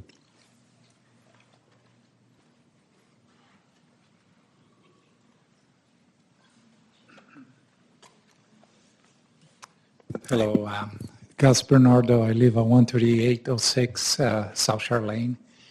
I have more a concern, a question about traffic on this area. What is going to happen? My question is right here on this, right in and right out, right here. Traffic that comes from 300 East or even 138 South, they're going westbound. The cars that come already on this lane here to go to Bangor on this direction, what's going to happen here when they stop to turn? What is traffic is going to be backed up here, or what are the consequences going to cause to the flow of traffic here, especially in the peak hours? This is a question I have for the developer and for the Planning Commission. If you can take that in consideration, let me know. Thank you.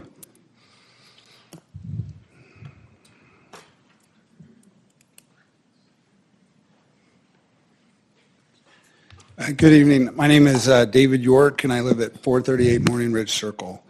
The first issue is that these two development agreements must work together, even though they're being voted on separately, and I urge you to wait and look at both together. This property cannot function without the 17-acre Bangalore Crossroads property you'll vote on next. Section 5.4 says Openshaw's permanent access depends on the cross-access easements through Bangalore Crossroads. But what if you approve Openshaw tonight and deny Bangalore? Openshaw is landlocked. If you approve both, but Bangalore never develops, then Openshaw's temporary access becomes permanent. Both develop, but then they can't agree on cross-access terms. Who enforces that?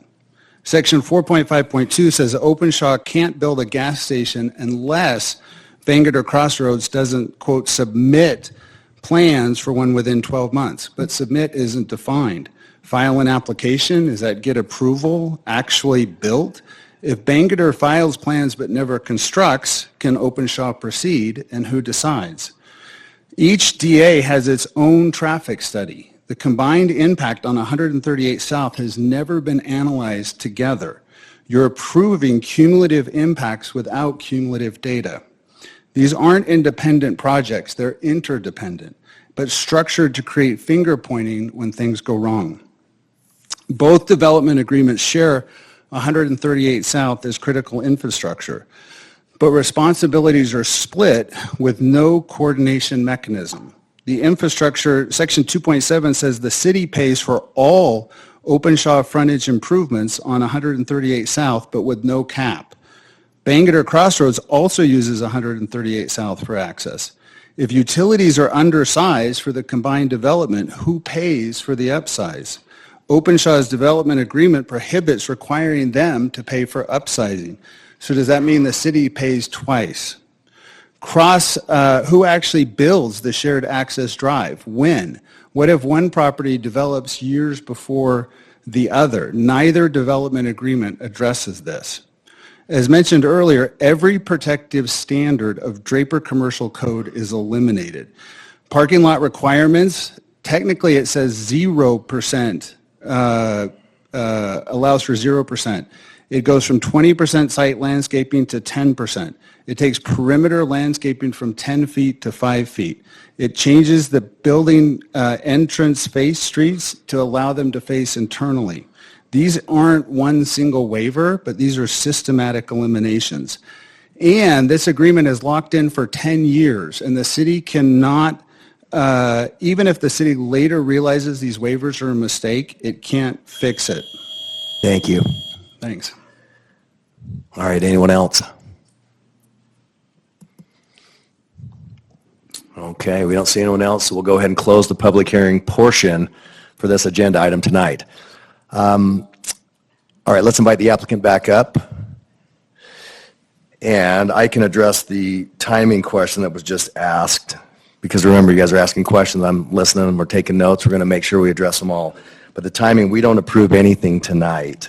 So what we're doing is we're recommending, and we can recommend in any order. So we're just going to tackle this one first, and then the chicken and the egg conundrum can be handled by the city council, because they will have to vote on one before the other. So we'll let them tackle that piece. But as far as the traffic goes, we've got traffic advice here, traffic, the science behind the traffic. Maybe we can address that. And then as far as, I probably brought you up here a little bit prematurely, so if you want to rest your knees, you can, but you can stand up there if you'd like to. But let me ask traffic first. Can you address that concern? Obviously, traffic is a concern everywhere. It's a concern on 3rd. It's a concern right here. What will happen with this, and what's the traffic study, and what improvements will happen to this intersection here with this inlet coming in on that right before people turn to get on Bangor? Okay, so to begin with, the city has an existing city project ready to go. We do need additional right-of-way from both this application and the next in order to do the street improvements. The city is already funded and ready to go forward on those improvements. So the city's already improving the public frontages on both of these properties on 138th and Bangor, and even up into 150th South. So we are addressing deficiencies. We're trying to make the traffic flow better. There is the element of UDOT that does have some cause to our delays over at the interchange on a continuation of Bangor Highway. So this isn't going to fix all of the delays, but it will improve some of the flows. There was a question about what happens at those access points. The more we can keep traffic flowing, the better the overall movement will be and the safer traffic will be. We do, as the interest of the city, want to limit access points in this development as well as the next. And this development agreement does do that. We feel like this is the best we can do for the situation that we're in. And on a continuing note, when both applications come in, when each site comes in for a site plan approval, we do analyze their impact to the traffic as it pertains to that development. We can't hold a single developer responsible for city deficiencies, which there are some pretty significant delays and other issues that we have. So that will be, their project impacts will be addressed at the site plan approval process, including an engineering analysis of their traffic as they're proposing their different uses. At this point, we're not sure what uses may come, but when they come in for site plan, typically we have a great idea about what actual uses they'll have with actual traffic volumes. So we'll look at that at that time. So the city's project's ready to go. We are anxious to try and get the right of way. So we, as city, would like to get construction finished before school starts in the fall. Would like to keep things moving while it's good weather. So that's what we're doing. Is it safe to say right here, Brian, that what we're looking at, if everything goes the way you're planning, it will look just like this? Correct. This is the proposed frontage. So that right-hand lane For the just keeps street. moving? They've Yes. got this, what do you call this, a pork chop, lamb chop? What do they call one of these deals right here, this yellow addition, right? That little Correct. divider there? Okay, that keeps the straight through traffic separated from the right turn traffic. It'll keep traffic on 138th moving northbound onto Bangor Highway. So that free-flowing turn there does improve, so the delays on 138th are reduced. It does allow traffic to merge better onto Bangor and towards I-15. Okay, thanks. Can I ask another traffic question? On the same road there on 138th going east, is there part of that improvement, would there be a stoplight at 3rd and Bangor, or 3rd and 138th? Sorry. Yeah, so currently we're funded just over $3.25 million. We're starting on the west side and kind of moving east. Our plan is to include a signal at 3rd East and 138th. But that may, depending on costs of materials and construction costs, that may be delayed a slight bit, but that is on the plan to put a signal at 138th and 3rd East. When you say delayed, does that mean it may not happen before the rest of the construction, or it may not happen before all of this is built and open? So we have the construction drawings in phases. Phase 1 does not include the signal at 3rd East, but it is in Phase 2, which it would come. The timing of Phase 2 is partially related to making sure we have enough money with what's been funded currently. Does that make sense? Yeah, I think Mike wants to speak. Go ahead, Mike. I can assure the Planning Commission and the residents here that installing a light at 3rd East and 138th is a high priority on the City Council's list of things to get done. And so the whole, quite frankly, the whole from the traffic circle down south to 138th on 3rd East is currently being studied. And that installing that traffic light is a high priority for them. So it sounds like Phase 1 will most definitely happen before opening, maybe even before dirt's turned, depending on how this goes. So Phase 2, what are the possibilities? Like worst case scenario, what are we looking at? No light there and this I've got a feeling that the council's direction to staff will be to get that light in contemporaneously with the construction of the Smiths. Okay. And including putting the funding in place and getting the designing and getting it done. There's absolutely zero desire on the part of the council to have and I'm putting the cart before the horse a little bit, but if this project is approved and that tenant is ready to open, it's the City Council's intention that light be ready to go. Okay. I have an additional question about the temporary access. And I think, Todd, you already mentioned there's a 120-foot minimum in the development agreement. Is that what our code says from an intersection? It has to be at least 120 feet? Brian can answer. So on our major collectors like 138th, our minimum access is typically 350 feet. This development doesn't have quite that. So our intention is to keep it as far to the east as we can to put it into the frontage that they have there. So I don't have an actual measurement on my fingertips to provide you, but it would be more than the 120 feet from the Bangor and 138th intersection. And can we go to the other slide that has the temporary access? So are we looking at this being an alternative concept? If they have to build a temporary access, then they would build something completely different? It would follow along the lines of where this access would be represented. Okay. Well, yeah. And I mean, they have to have access. We can't say you don't get any access. And so I understand that. But that's why we do label this temporary access.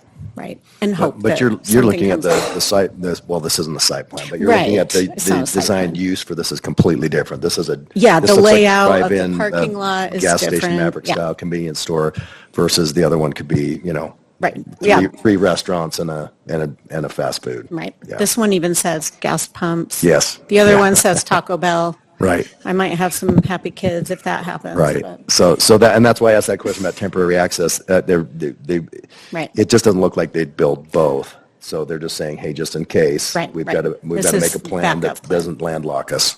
Yeah. Yeah. All right. Okay, I think we're okay for right now. Thank you. All right, applicant, let's bring you back up. Thank you for waiting. Yeah, All right, thank you heard you. some of the public comment. Go ahead, take it away. I'll leave it. I'll give you some just time. a few minor things.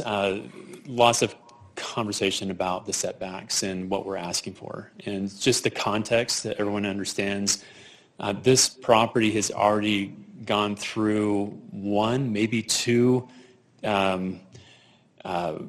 reductions in size to help expand 138th in the past. And so now they're going to be taking even more property to shrink it. And so it's just a trade. We're giving up land, and so we don't have as much room for the landscaping, as much room for the parking as we would have had. And so we're just helping to solve a traffic issue by giving more right-of-way, which reduces the size of the land, which in turn we're just asking for a little bit of leeway on some of the requirements had this been not impacted by the right-of-way expansion. And you're exactly right on the access. It's temporary as a plan B. We're really close with our development agreement and with our cross-access easement with the adjacent property owners. So we shouldn't need any temporary access if those things go through, but I don't control what their development is, and if they decide to abandon it, walk away, or delay it, we just want to make sure that we have our own, we can control our own destiny, and if and the code already provides for that we can have access, and then in the future, if another development goes in next door, we've got to provide them for access, and they've got to provide us with access. So we're just building that in as a contingency plan B. It's a great point you bring up, because that's what these development agreements are about. You're giving something to get something, and vice versa. So you're giving the city some extra flow for traffic. In this diagram that we're looking at right now, is that the exact flow of traffic, even with the temporary access, if that were to have to go to Plan B? Is that correct? So we'd still have this right turn flow. Yeah, it looks like it. Perfect. Thanks for flipping over to that. Good. That answers my question. Thank you. Anything else you want to add? That's it. Great. Thank you. I appreciate that. All right. And again, thank you to the public. That was well done. I mean, those were spot on, and thanks for bringing some things to our attention that we can make sure to give to the city council. All right, commissioners, what are your thoughts? What do you want to deliberate on this and pass forward? We'll do a positive or negative recommendation, and you can do a positive recommendation even though there are things to note and things to change and things that we recommend. So it doesn't have to be one or the other. And it goes forward to the city council no matter what, but just that's for you guys. I do appreciate that the applicant and his client has granted or given so much land to the city for a new traffic pattern. I really think that's valuable. I drive through that intersection a lot, and I really like that plan. I know, I'd love it to look, I mean, if you look at an aerial where Wendy's and Little Caesars and even I think it's a credit union there, if you look at just corner lots that kind of mirror this, they've got a ton of space between the sidewalk. I mean, it's embarrassing, right? There's so much xeriscaped and trees and all that stuff. It's just not the same property. It'd be nice if you had that, but again, that's an important point to bring up, that we're getting some more asphalt for cars So in the lieu of trade-off, trees. the trade-off is fair, I think. Do any of you want to make any more other comments? I agree with your comments as far as the give and take. I would prefer to see the 10-foot buffer perimeter, 10-foot perimeter landscaping than the 5, because it's on a corner, it's very visible. 5 feet is not really water-wise smart. Anything less than 8, according to Jordan Valley Conservancy District. That's kind of, 8 feet. 8 is kind of the magic number. So I myself would prefer 10, but they're asking for 5. Other than that, I think it's great. Well, why don't, if we do put a motion forward, then, just recommend that they look at that, maybe study that out, hash that out a little bit more, but. Again, the minute I hear that we're getting traffic, getting some help with traffic and giving up some of that, Yeah, that's it's great. a That's tough deal. trade-off, but I think that'll be worth it. Okay, well, we just need a motion and. Well, I'll make a or is there motion. okay. I move that we forward a positive recommendation to the City Council for the Openshaw Corner Development Agreement as requested by Charlie Openshaw and Porter Openshaw, representing CJO Holdings LLC and P&J Adventures LLC, application 2025-0305-DA, based on the findings for approval listed in the staff report dated March 16th, 2026, together with the following additional recommendations: that all noted concerns and changes identified by city staff as outlined in the staff report be addressed and included in the development agreement that is approved by the City Council. Great, thank you, Lisa. Who will second that? Do you want to include the 10-foot perimeter landscaping? And an additional recommendation is that the landscape buffer be kept to 10 feet. The perimeter landscape. The perimeter landscaping be kept to 10 feet. Increased to 10. Because right now, Well, right now it says 5, and we're asking that it be increased to a minimum of 10. With that, I'll second the motion. great. Okay. See, everybody gets a little bit of something there. Thanks, Susan. Thanks. All right, so that's Lisa's motion with a second from Susan there for the recording. All right, let's go ahead and put that to a vote then. This is moving on with a positive recommendation of the City Council. Lisa, how do you vote? Yes. Susan? Yes. Laura? Yes. Mary? No. And Kendra?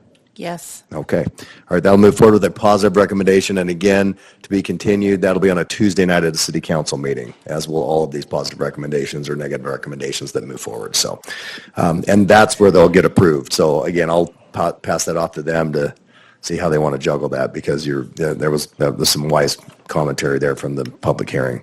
All right, let's move on now to our next public hearing. This is the Bangor Crossroads Development Agreement. It's on the request of Dwayne Rasmussen, representing Tom Lloyd and Lloyd's TLC Limited.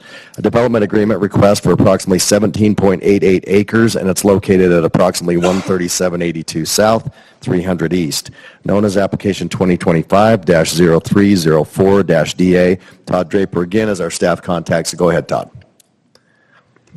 All right, thank you again.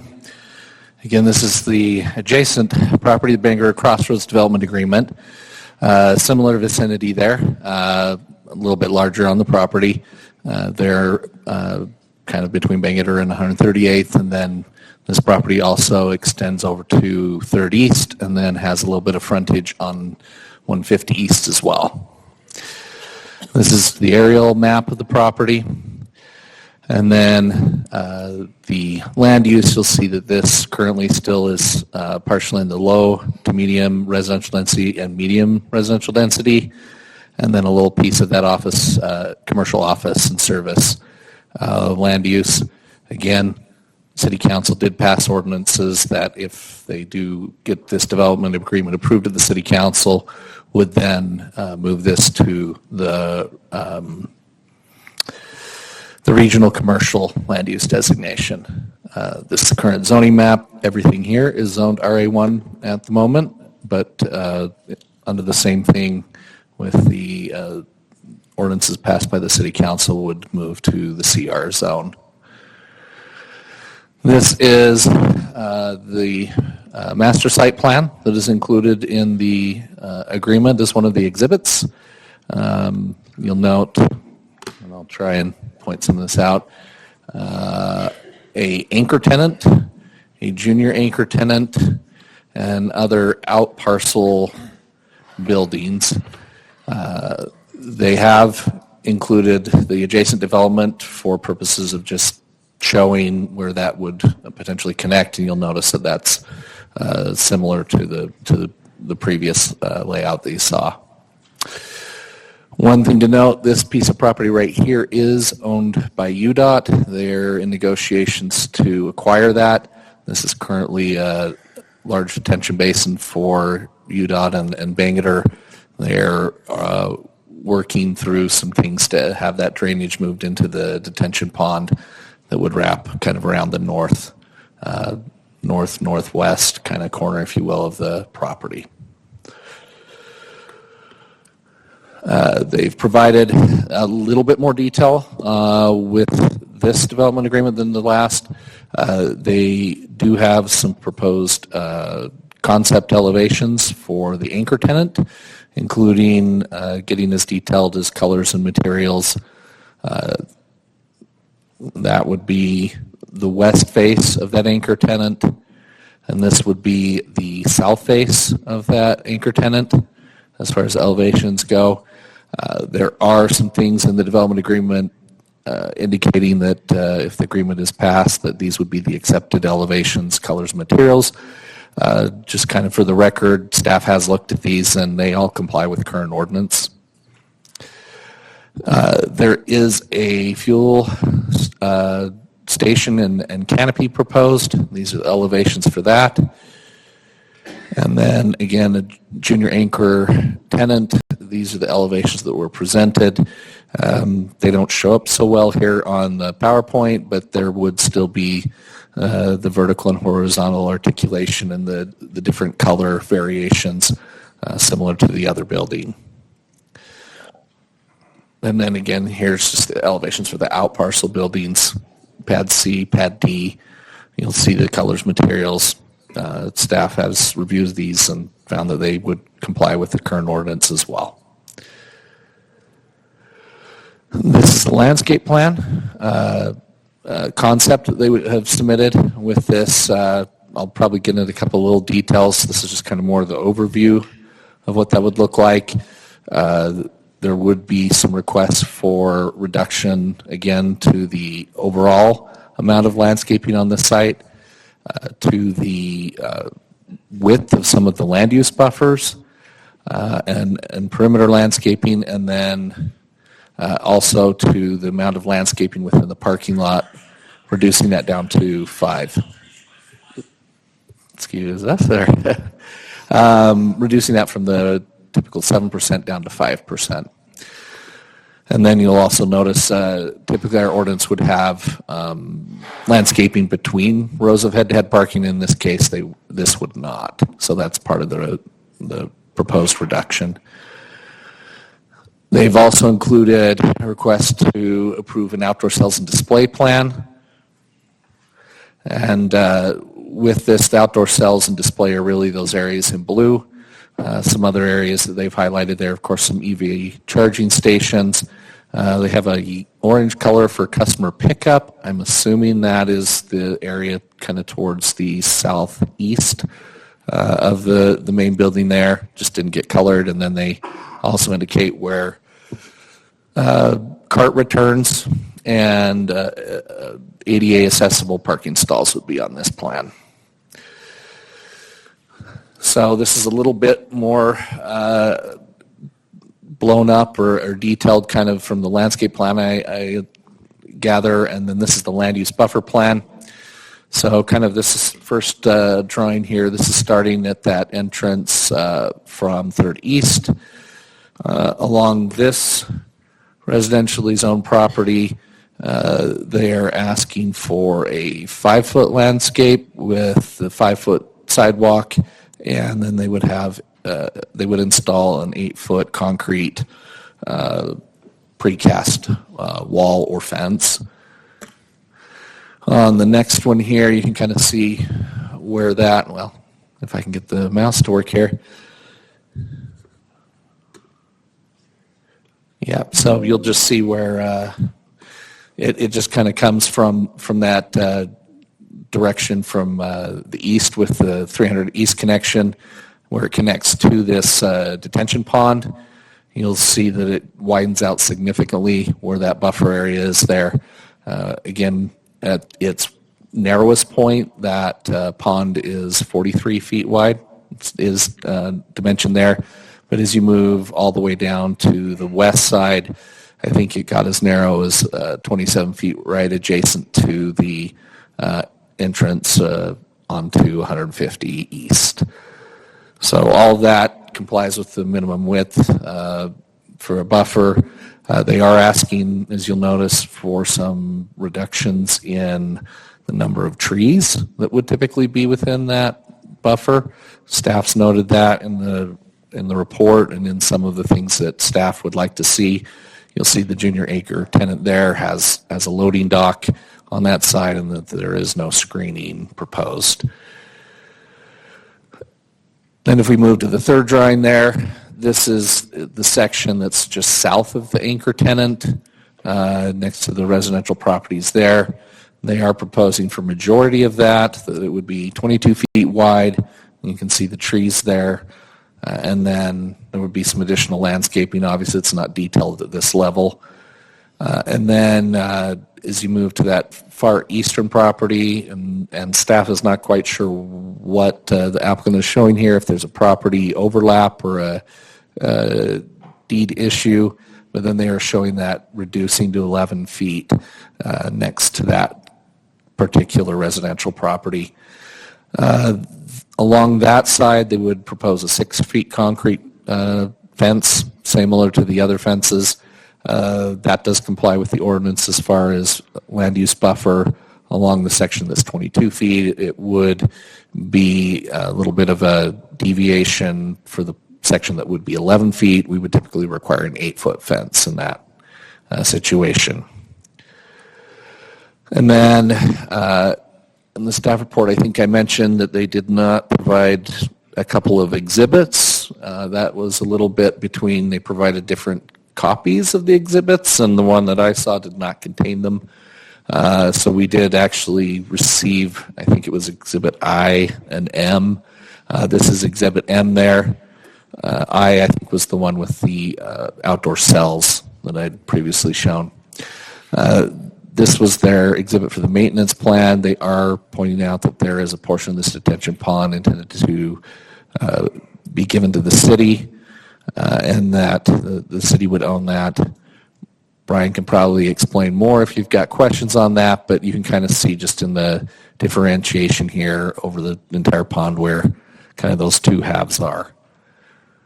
And the city's portion would be that most northern portion. So where the anchor tenant backs up to 300 East, they are asking for the same kind of deviation in the development agreement to not have the building face the street, but rather face the central parking. But they are proposing a screening plan. This is just a cross-section of that where you would have 300 East, your typical park strip, your typical sidewalk. They would provide then 10 feet with trees and a berm, and then they would have a similar 6-foot tall solid screen wall with the other kind of side of the berm coming down the other way, and a little bit of a retaining wall to help keep that up. And then that would then be the access behind the building where it kind of shows the other vehicle. That's just the on-site pavement. They did provide some renderings that will help kind of explain that as well. I wish these were kind of reversed, because you see the one on the bottom first where you can actually see what would be behind that wall. They still have another screen wall before the loading dock behind that, but they also have, if you kind of look at the very back corner on the far left, you kind of see some of the mechanical equipment, utility transformers, things like that that may be located in that area. But then the idea is then in front of that, and you kind of see the dashed outline on the bottom, you would have the screening that generally, as you're seeing in that concept there. And then this is just another rendering of that kind of shown at a distance, how that would look from adjacent streets. And then they provided one at night. And we'll note that there are a few lights in the parking lot that aren't being shown there. This is just showing the lights on the building. The next thing they provide is a lighting plan. Staff did have some concerns with this.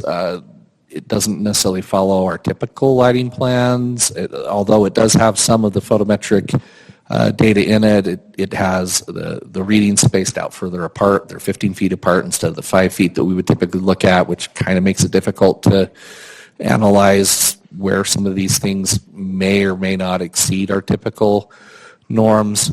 Staff is concerned a little bit with, and well, there it goes.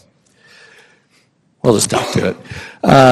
Staff is a little bit concerned that some of the light readings next to the residential properties are higher than the 0.2 foot candles that we typically require at the boundary line. So there's a concern about potential light spillage over into neighboring residences. They are asking for a little bit of a deviation to have light poles that are up to 30 feet tall. It was not as clear in their proposal, but most all those are all centrally located. Anything that's around the perimeter would actually be a 20-foot light pole, comply with our ordinance. They're asking for minor things like having those dark bronze color instead of black. And then the other pieces, under the fuel canopy, they're asking to go to 60-foot candles as the illumination amount. Our ordinance would require 15-foot candles, so we feel that's a little bit excessive as staff. Industry standards, as far as I can tell from a number of lighting engineering firms, is somewhere between 20 and 30. So staff would like to see that, but reduced. But again, that would be something as a recommendation to the council, and they can make a final decision there. This is the master signage plan that was included with that. They are asking for a little bit of deviations related to the signage. You can kind of see they would have a pylon sign right there out on Bangerter, kind of at the entry there. From Bangerter. They're looking for two monument-sized signs for their fuel, and then they're calling it a 5-foot directional sign, but that is a monument sign at the back by 300 East. That would be a non-illuminated sign. And then they also have just the kind of your typical fuel sign with pricing and whatnot, and that's listed there as F. The main deviation they're asking for here is to actually have those monument signs be taller than we would typically allow them. We limit monument signs under the ordinance to 6 feet. I think they're asking for a few of those at 12.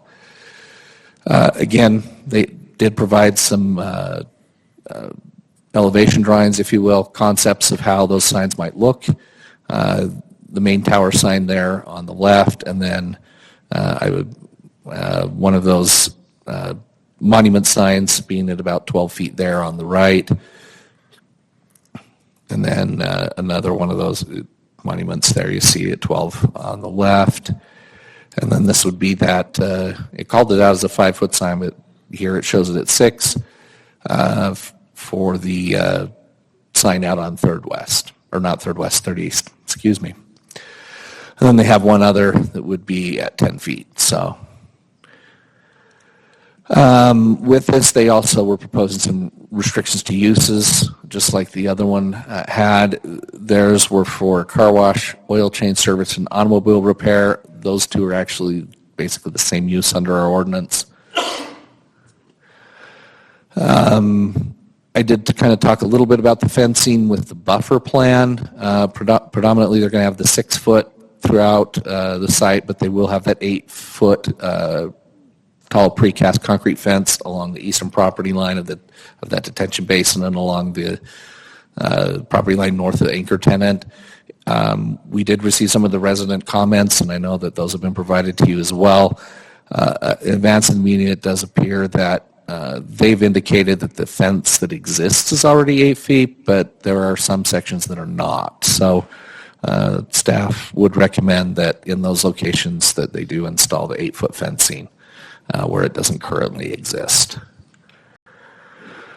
Back to what's the benefit to the city and the developer here. Really, we're going to get some additional dedication for installation of our needed right-of-way improvements through this as well. It comes through a reimbursement agreement that Brian can probably explain better. There will be those increased tax values to the property, increases to city revenue, limitations here to the potentially undesirable uses. We'll have some more certainty with what would be developed. We will get with this project more of those pedestrian vehicular connections throughout the commercial center. And so that kind of ties back into that cross-access. Developer will benefit by, again, kind of that validation of the CR zone and regional commercial land use designation. They will have approved locations for the vehicular and pedestrian access points. They will get some reductions to the landscaping amounts along the perimeter to the parking area and the overall site. They would have that increased height for light poles in the parking areas. And they would get some higher illumination levels at the boundary, as well as for the fuel canopy. There would be the allowance to use additional wall pack lighting on the anchor tenant building, more than would typically be allowed, but staff doesn't have a concern with that. It's just, it would make it a safer walkway adjacent to the building. They're also asking for deviation to allow more parking for this center than would otherwise be required by ordinance. They're asking to not have to strictly comply with all of the screening as they would be adopting this as a conceptual plan, and there's no screening obviously shown adjacent to near anchor.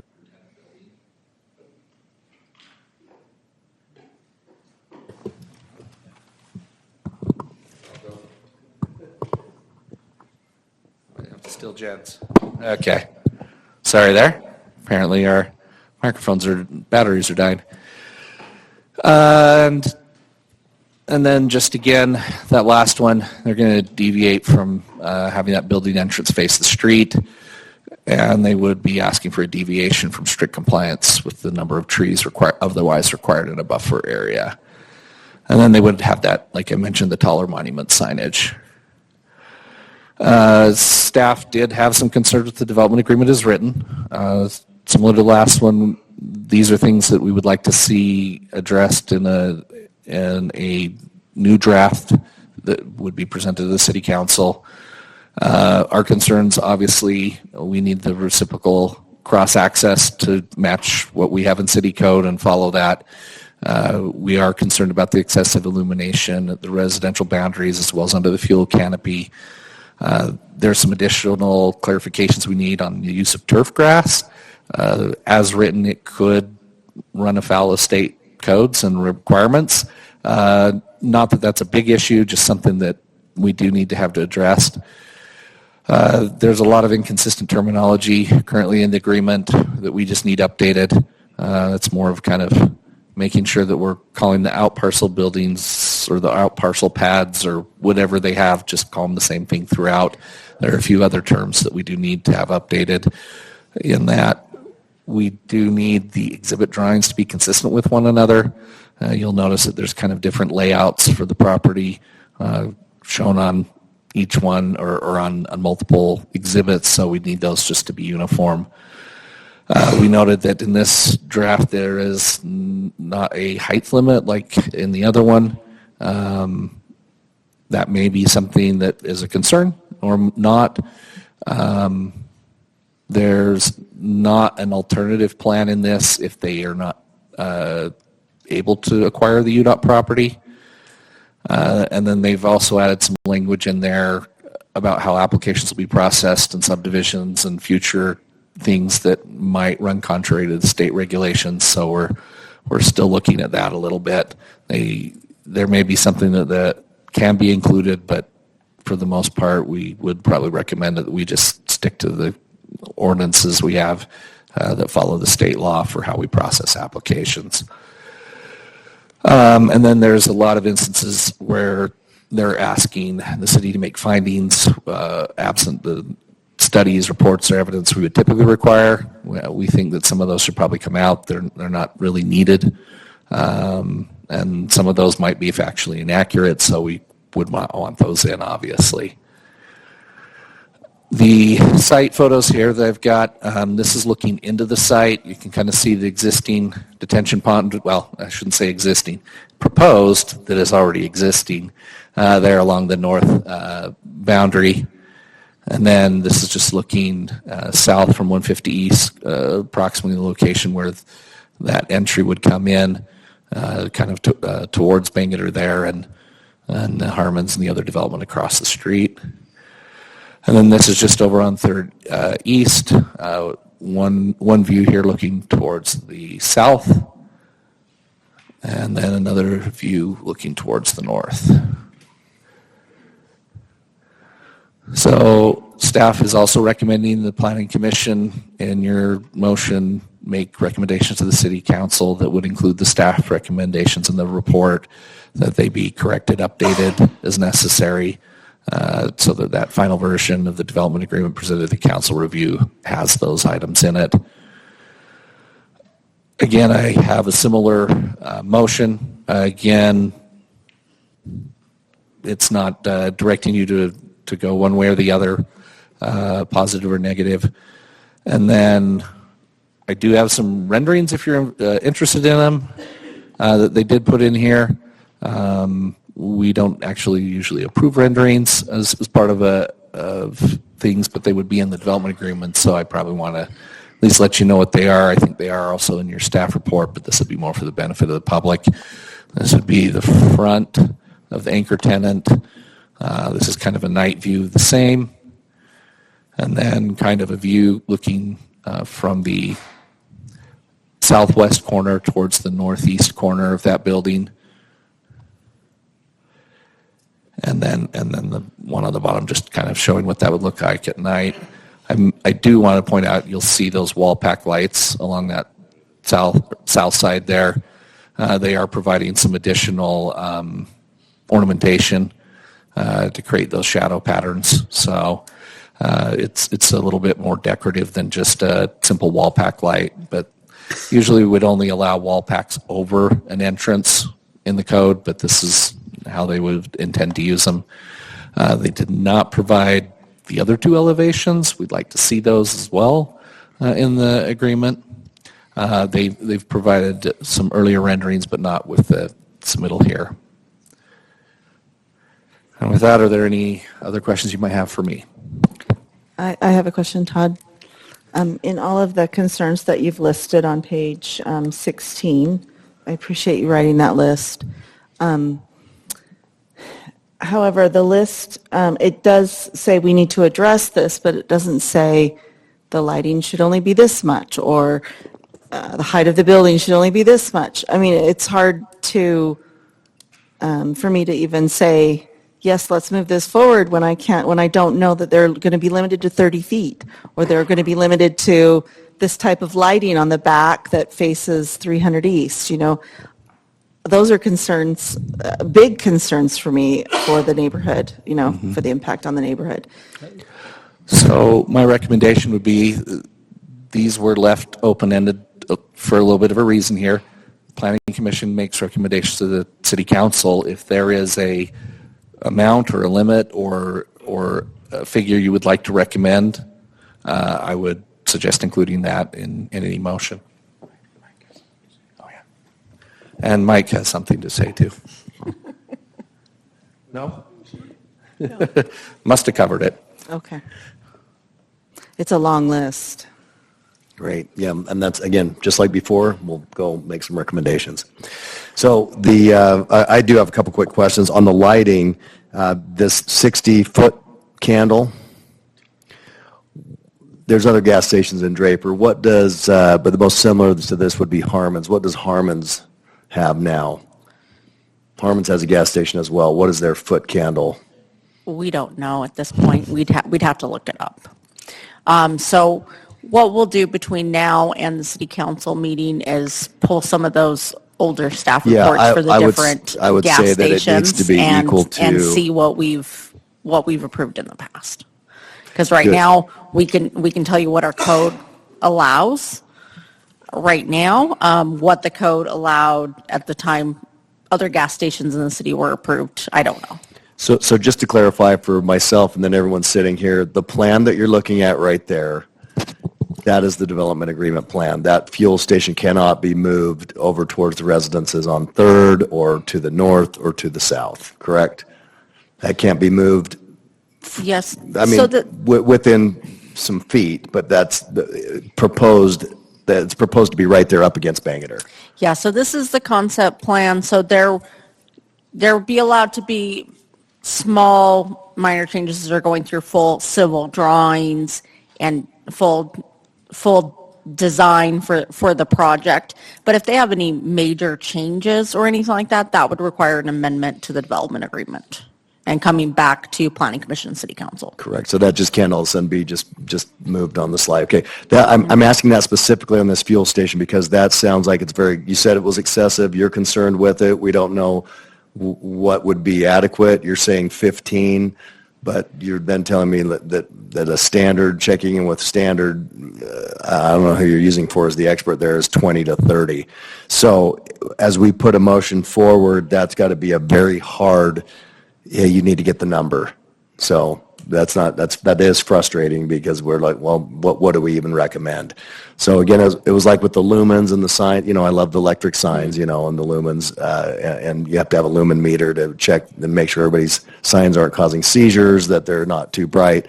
But this one, to me, on the fuel station, so I was pleased to see it as far away from residential as you can get. It's up against the street, but yet I feel like it should be right in order, right in line with all the other lumens that we have. I bet you Pro Stop is less because that's backing up almost against residential.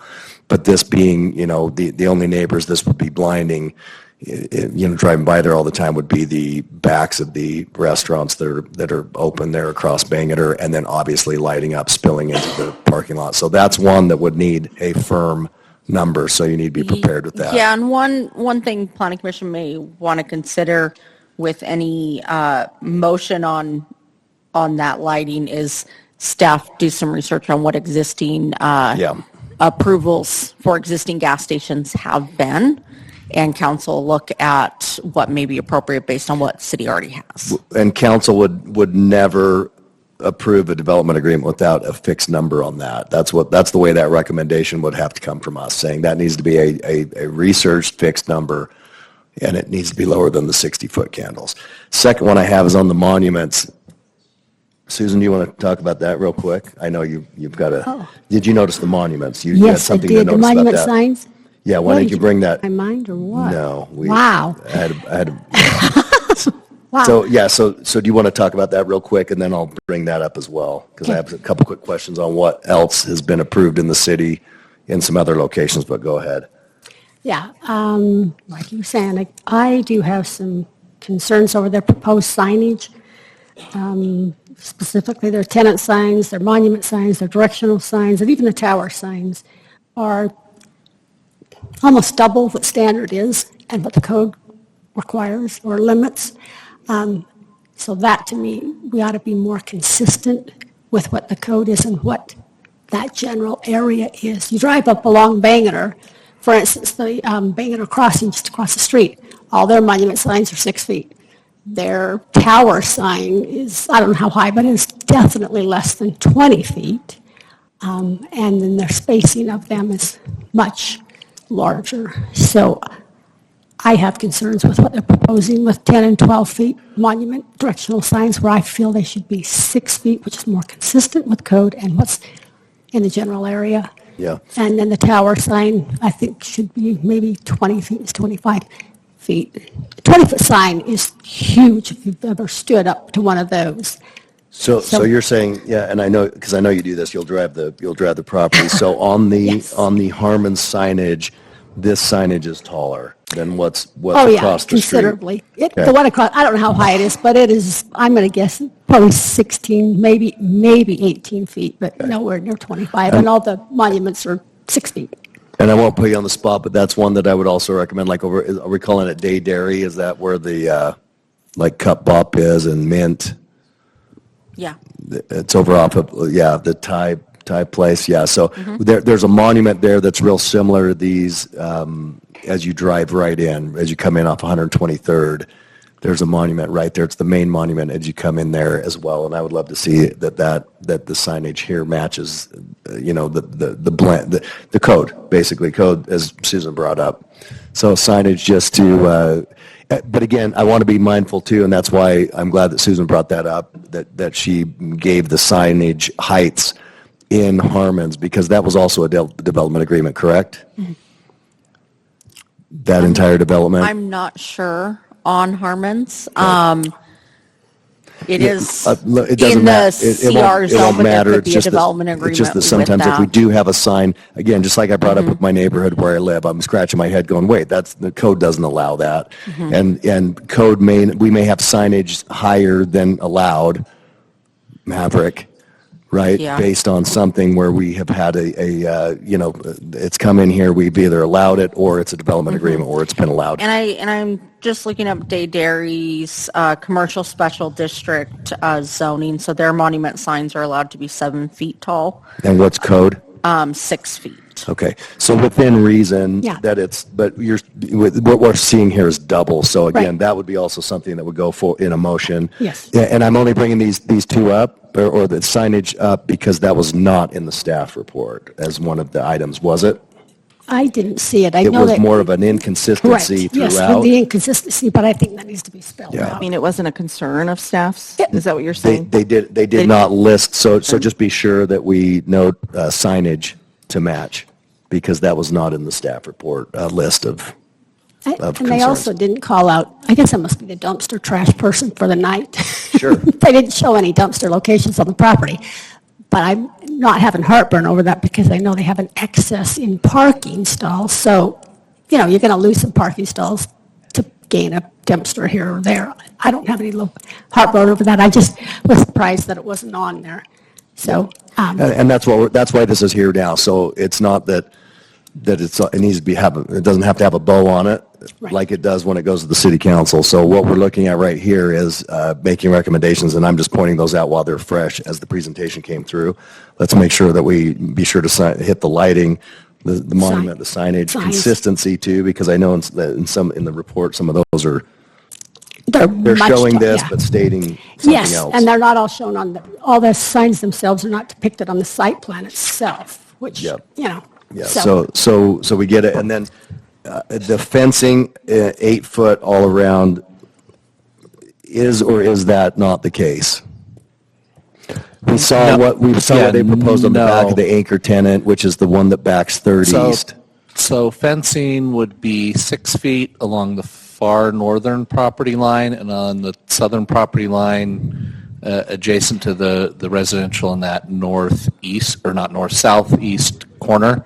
But it would be, it's called out at 8 feet along the eastern side of the detention pond and along that connecting property line up to 300 East. Can you go to the elevation where they have the sidewalk and the happy people walking in the cars?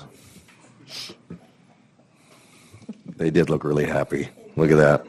No, the other one. The next one? No, the one where it's just the cut. Oh, There this we one. go. Okay.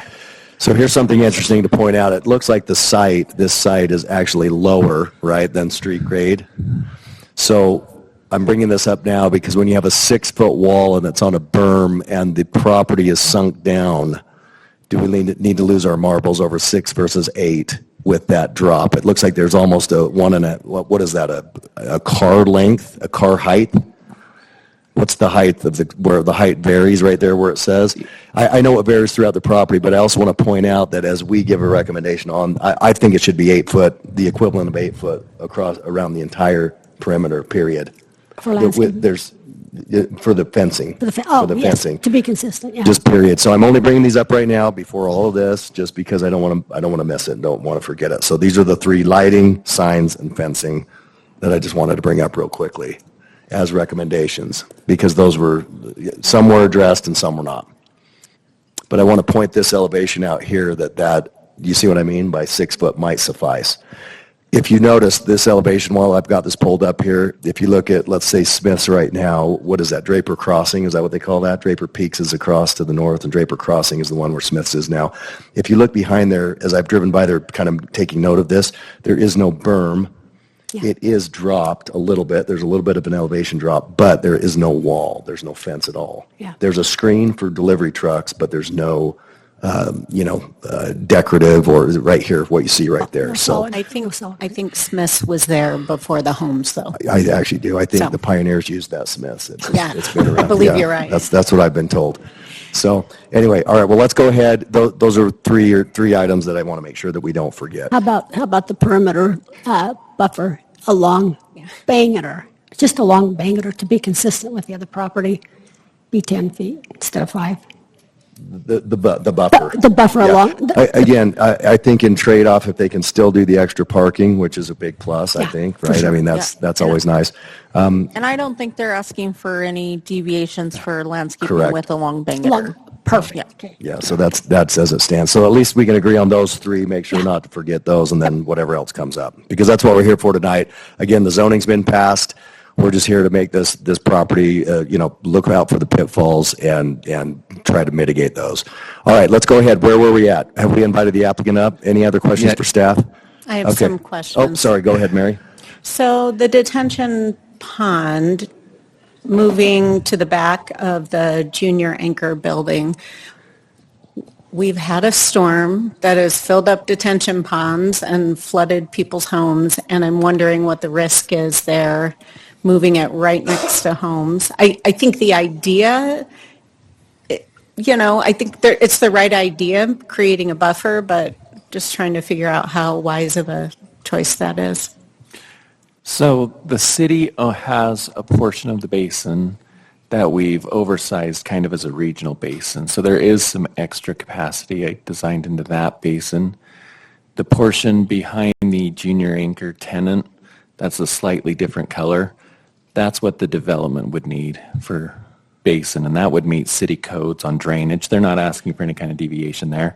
So we kind of have two areas that have some conservative numbers to address our unusually large storms that we seem to be getting more of each year. And then I will note that the low point in this development is actually near the basin, so it actually fled out on the 150 East. The developments that are just eastward of the developers portion of the basin, they did choose to bring in some fill because they liked basements. So that area is now being built up as they're building homes there. So that elevation is similar to 3rd East, where it is above or higher than the general site grading. We don't know what the site grading will be, but the existing contours has the overall commercial area lower than the residential areas. Okay. And then the buffering, have we talked about the buffering? I don't think we have on the north side. There are residential homes there. As far as trees, I know we noted that there aren't any trees there. And then along the south end, that's a really small break between those residential properties and the parking lot. So You're talking about like the 20-foot gap there to the northeast, where they've got 22 foot that goes down to 11 here, the foot. homes that are on 138th South. Yeah, so that goes from 22 feet. It's 22 feet here at the bottom, and then it goes to 11. Yeah. And he mentioned he didn't know why, but we can ask the applicant about that. Is the 22 too small for you? Well, I'd love to hear from the people who live there. But also, the fence height there is 6 feet, right? Yes. Okay. But that would be consistent with ordinance. Our land use buffer would be a 20-foot buffer with a 6-foot fence. Right. So But that would be since we consistent can for ask that for area with things current code. that are outside of our code, Yeah. and some people might not want a huge wall right behind their home. I don't know. Like I said, I'd be interested in hearing from the people who live there, but my concerns have always been really focused on the people who have homes that abut this property, and that we structure this to every extent we can to mitigate the impact on them. And this lighting, I'm really having a hard time with the lighting, but I know we'll get to that later, so, among other things. Those are the only questions I have. Anybody else down there, Kendra? I just had a quick question. We've covered a lot that there's a reduction in some of the landscaping and number of trees. I haven't necessarily heard the reason why that number is being reduced. Do you have reason? That might be a question for the applicant. This is their request.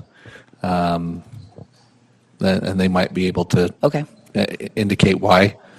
Staff would like to see some more trees, but we don't have a specific number or other than to say follow ordinance.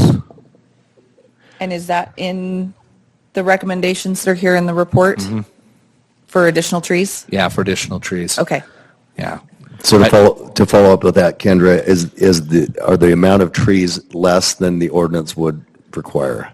Yes. So typically we're looking for one tree for every 400 square feet of buffer area. And there's some other provisions to have them placed between at least one tree between your building and that adjacent residential property. So this is a little outside of that. I haven't been able to exactly figure out where that sits because some areas do have a little bit more and some have less. You'll probably note that the screening along 300 East has significantly more than would be required, and then this one on the north of the junior anchor tenant building has significantly less than we would typically see. And I'll add to that with this being a detention pond area that we're kind of looking at, that does pose challenges to meet that set number in the code because you don't want to impact the capacity of the pond or the actual infrastructure within the pond itself with roots and things like that. So you do have to be a bit more careful on where those trees are going. Got it. So when it looks very sparse here on the north end, well, northwest, whatever that is, right, north end, we're not looking to plant trees up along there is what you're saying. Anywhere. So some trees may be a benefit as far as the buffer to the neighbors. I think staff would need to look at where they are so we're not impacting the city's detention pond. Okay. And one other thing I might add here, and I think this might get lost a little bit in here, you'll see the dimension there on the middle. It's 79 feet wide. This is fairly wide. So you'll see the lighter color along the edges. I believe that's about 5 feet. So that's kind of where the landscaping would go, is in that edge. It's about 5 feet wide, adjacent to the pond. Again, there may be benefit to put those, say, interior of that rather than right on the property line. So yeah, okay. Staff is definitely looking at this as, there's probably a blend here that would be So Kendra, maybe better. we'll just add that maybe a sub note there too to my prior list, that kind of stuff. Okay. All right. Thank you. Any other questions then before we invite the applicant up? One more. Okay. Quick. On the south end, the trees that they proposed, does that meet our code? You mean the species or the They've, quantity? they've the provided quantity. a long list of species. Quantity, I'm and so talking. Yeah. And so this is more like, Jen's saying, the quantity of tree. Yeah. But yeah, the actual species would come at the site plan level. They've kind of provided a general list. Thanks. Andrew said species, I've not me. said the word species. No. I'm sorry. I Mary doesn't care. I think to articulate she's not my a speciest. Like I'm not. No. To articulate my concern, it's that, 3rd East looks great with all this screening and that'll help with noise reduction. And that's great on a road. But then when we move around to these property lines up against residential properties, the buffer, it's minimal. And those are the people who will suffer the most from the noise, from the lights, all of those things. And it looks like they are the least protected. So I'm not begrudging what's going on 3rd East. I think it's fantastic, but I'm curious why that wasn't continued. Yeah, so I would say, roughly looking at this probably complies with, basic calculations. I'm kind of looking at it. Yeah, that probably is about one tree for every 400 square feet, which would be in compliance. Yeah, could it be one or two more or under? I don't know. I don't know. On that east side, it's double, it looks like. So why can't it be that? On the I east mean, side, it is double. So I did check the east side. The other sides, I don't have a specific calculation for. Okay, thanks. Awesome. Thank you. All right, looks like we're good there. Thanks. All right, is the applicant here? Come on down, state your name, add anything you like, and then we'll get some public comment. Evening, Council. My name is Dwayne Rasmussen, address 1224 West Samuel Holt Drive in South Jordan. I represent Tom Lloyd and his ventures in this project. I appreciate listening to you do your job. I think you are taking the concerns of the public and the city into account, and we would welcome you forwarding those recommendations to the City Council.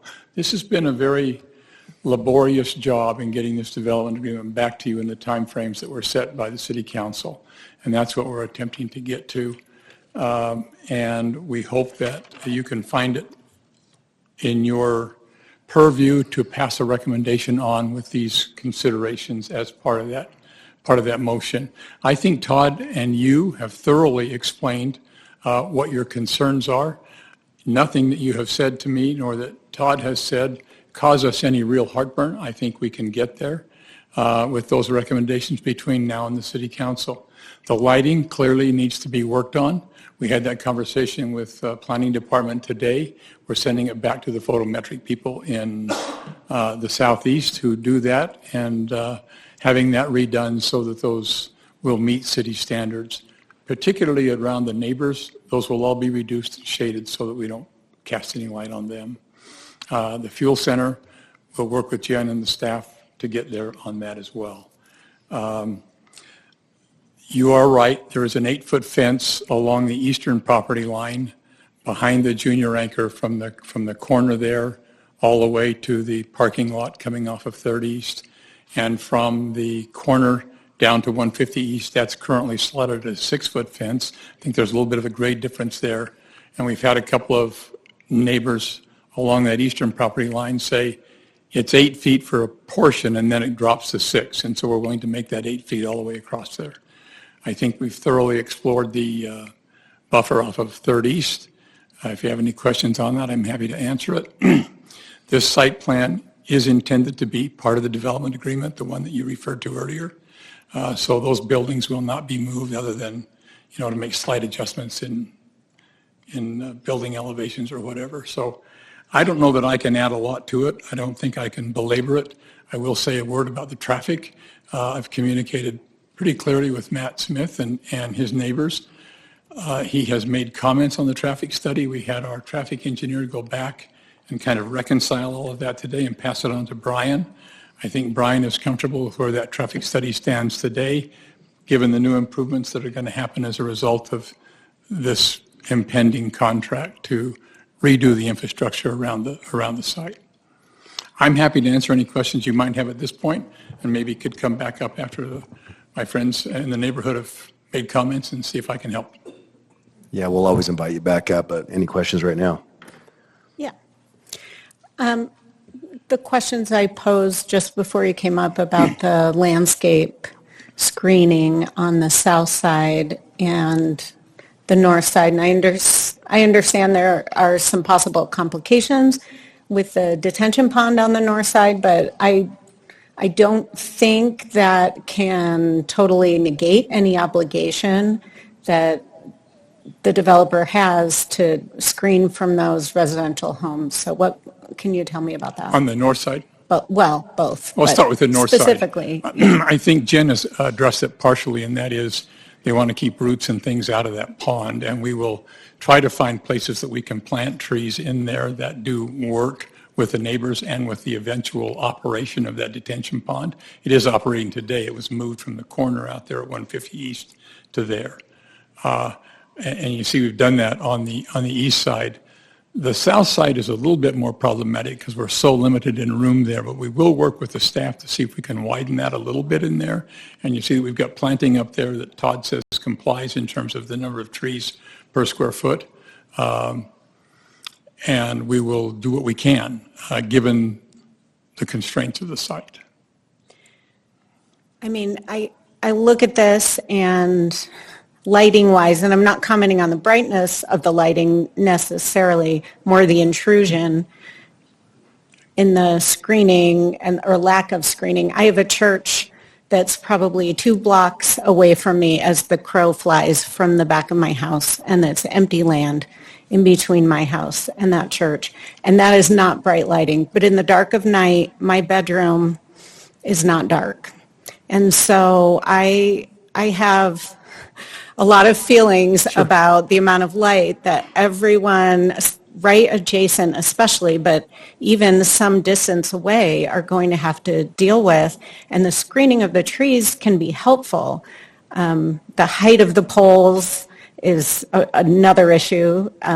That's a big problem, but the lights that are right there, right outside their windows, that's really problematic without any meaningful screening, and especially in the winter. I notice on 3rd East, there are evergreen trees as well, but again, whoever helped negotiate that did a really good job, and I think it would be best for the remaining neighbors to have those same considerations, not just 3rd East. We will make every effort to do that. Your concerns aren't lost on us, and we'll talk with the staff about that further as we were doing today. Let me introduce Troy Wolverton, who is our engineer on this site and can add some more comment about the south property. Troy Wolverton, 2010 North Redwood Road. The property there, maybe if you could just, Todd, flip back to that other one that showed the buffer on the south. Just to clarify, there is a gap or an overlap on those parcels, and we're currently working to coordinate with those owners. So the 11 feet that's shown is what's currently shown to the deed line. That, if you add in the 10-foot gap there, then there is actually 20 feet associated with that little piece. It's just a little bit confusing there. And that's a typo on the 6-foot concrete wall. If that is in fact less than the 20 feet, then that wall should be an 8-foot wall. It was never our intent to try to have a 6-foot wall and 10-foot landscape buffering. So that's just an issue that if it's not resolved and it stays to the 10 or the 11 that's shown, it would be proposed as an 8-foot wall to comply with the code. So just to clarify that piece, the trees have not yet been identified as species. We did receive a great deal of direction from city staff related to the screening of 3rd East, and so that's what's been proposed. A lot of trees, it was already mentioned, that's double the plantings. The understanding at that particular time is we would be able to move trees up to that location to get that doubling, and it would be the same as the number of trees that were proposed. So again, just to clarify that issue, the darker green with the spiky pieces coming off, those are evergreen trees. So the idea would be that they will not lose their needles in the wintertime and provide screening there. That's why they're proposed. The other trees are just showing deciduous trees. They would lose their leaves in the fall. So there's a little bit of an issue there with screening. The purpose of this meeting is to continue to gain more information. What's the issues with the lighting? What are the concerns of the neighbors and so forth? And I've taken a page of notes and suspect by the time the public hearing's over, I'll have another page. And that's the information that we're looking to be able to receive the direction so that we can cover that. Another item, when we spoke to Public Works about the detention basin, and they're saying, well, that's a city pond. We really don't want trees there. But it has now been clarified that the staff from the Public Works Department is not necessarily the city, and we're trying to get to where we can get the direction from the city, which is the city council. And so our interest is to be able to take all the consideration that's been provided here and be able to correct a lot of the things that the staff has presented, and then be able to come back to the city council based on your recommendations to be able to make those final presentations and meet those criteria. The last thing I wanted to cover is just to explain, it has already been stated that this fuel center that's proposed is very similar to the one at Harmon's. It is similar in that it has a kiosk like the one at Harmon's. The difference with this one is there'll be a person in it, and there's not one at the one at Harmon's. Yeah, there is. Yeah, okay, we got that. The other part that I want to point out is if you go around to the other convenience stores that happen to sell gas, the products that they sell in addition to the gas are inside the convenience store. And in this particular fuel center, there will be products for distribution outside. They will be in refrigerated cabinets that are outside underneath the canopy and so forth. The security associated with that kiosk is significant for the tenant who will occupy that space. In that security is the reason why the lighting is that high. I don't know that the code is entirely addressing the needs of what we now have with technology, but facial recognition, cameras, the other things that will be associated with the security of that fuel center is very different from what you would see over at Harmon's, where it's just the dispensing of fuel. There's no attendant. You can only dispense 25 gallons there at a time because that's the requirement of the state code for dispensing fuel. This is just a very different kind of fuel center. And if you could compare it to maybe the drive-through at America First Credit Union, the reason why they, now at America First, if you go to a new America First, you're not talking to the teller in the window, you're talking to a television screen, and you're communicating with tellers in Riverdale, Utah. And that security associated with that fuel center, which, by the way, the America First on 123rd, the lighting there is 50 lumens, which is just slightly less than what we're trying to accomplish here. The highest foot candle, sorry, I said lumens, I meant to say foot candle, the highest foot candle underneath that canopy is 57. Rather than asking for 57, we just asked for 60. If we can work on that, we can. Again, that is some overlap in the lighting underneath the canopy. It's a standard canopy size. And the idea there is just to try to get that lighting. And again, it's for the security system and also for the patrons there. It's not about, we want to be able to be seen from the moon. The cutoff optics and all the other items associated with the code will be complied with there. Just wanted to add in those couple of points. Well, Why is it so bright? It's for the camera. And to roll back to what you said prior to the lighting discussion, taking notes, making improvements, I think my biggest issue tonight is that these are all issues that were brought up when this came before us in November.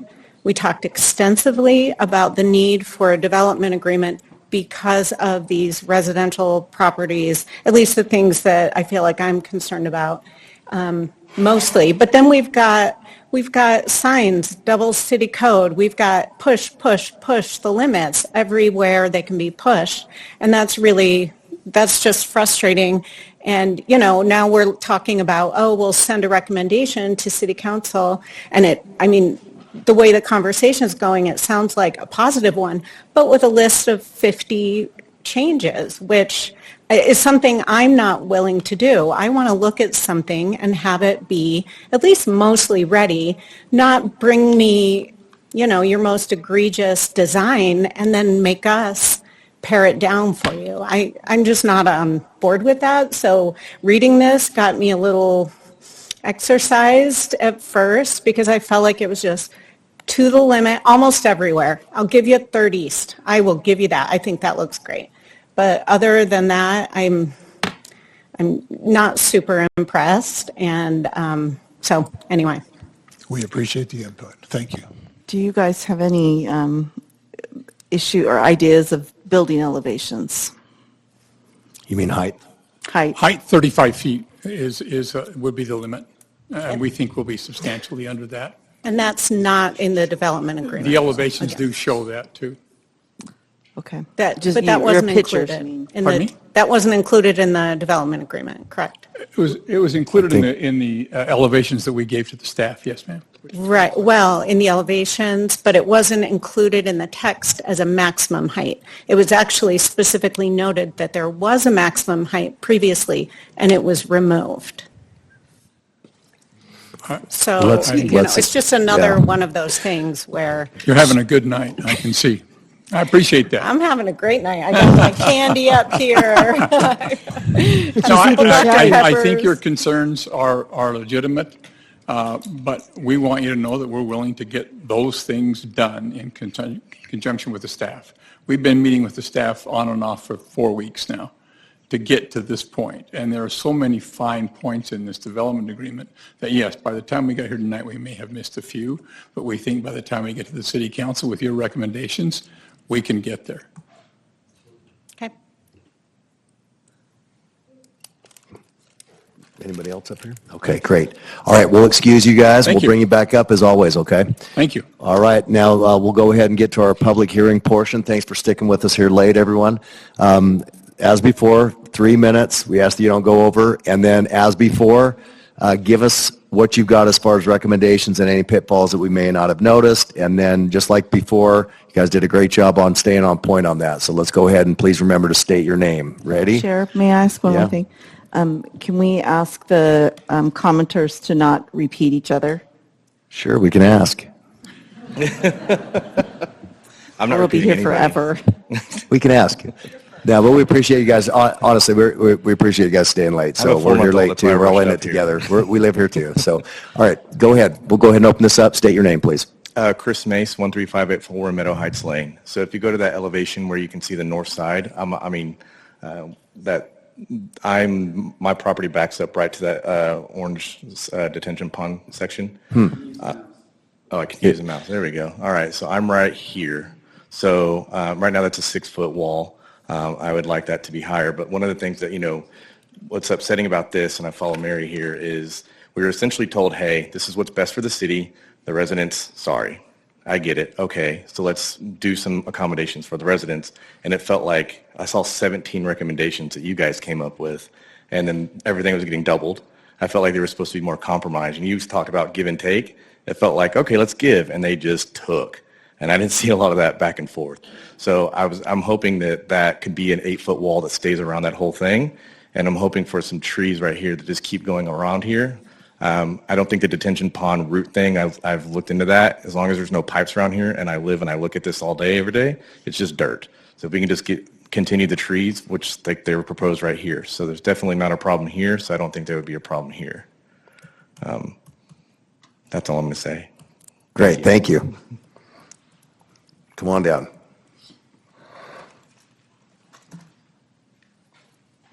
So David York, 438 Morning Ridge Circle. When you look at a piece like this proposed DA, you have to ask yourself two questions. Does this piece belong in Draper? To do that, you have to look at the zoning and the ordinances. And then second, even if it belongs in Draper, does it belong in this place?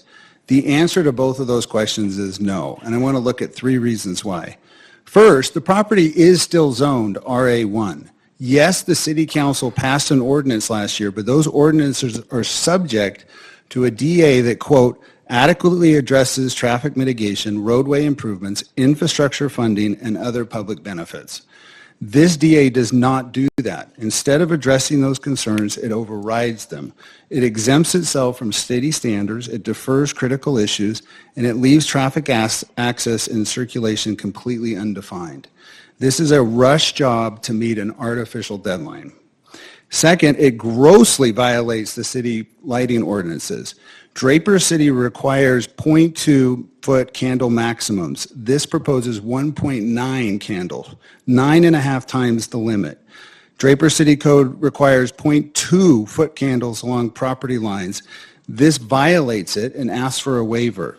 Draper Code, it's 15-foot candles for canopy lighting. This asks for 60. The Draper City Code pole is a density of 1 per 100,000 square feet. This proposes 91 light poles. That's 1 every 8,600 square feet. City Code requires illumination readings every 5 feet. They've only done it every 15 feet. These aren't minor deviations. These are protections that the code puts in place to prevent light trespass onto residential neighborhoods. The light needed for this project alone tells you this proposal doesn't fit on the land surrounded on 3 sides by residences. Second, you don't reshape the surrounding piece to make one piece fit. The new piece has to fit in an area that already exists. 300 East is the test. It's a neighborhood street serving homes, a school, and parks. This project places its operational functions, 24/7 deliveries, loading, and trash collections. That's why you don't see trash, is because it moves it to 300 East facing residential homes. Your own code requires service areas to be oriented away from residences. This points them towards residences. If this project cannot fit without turning 300 East into part of its commercial circulation system, handling both commercial traffic and service traffic, then it doesn't fit. And when your city attorney pointed out that this project will likely require another pedestrian... Thank you. Yeah. All right, who's next?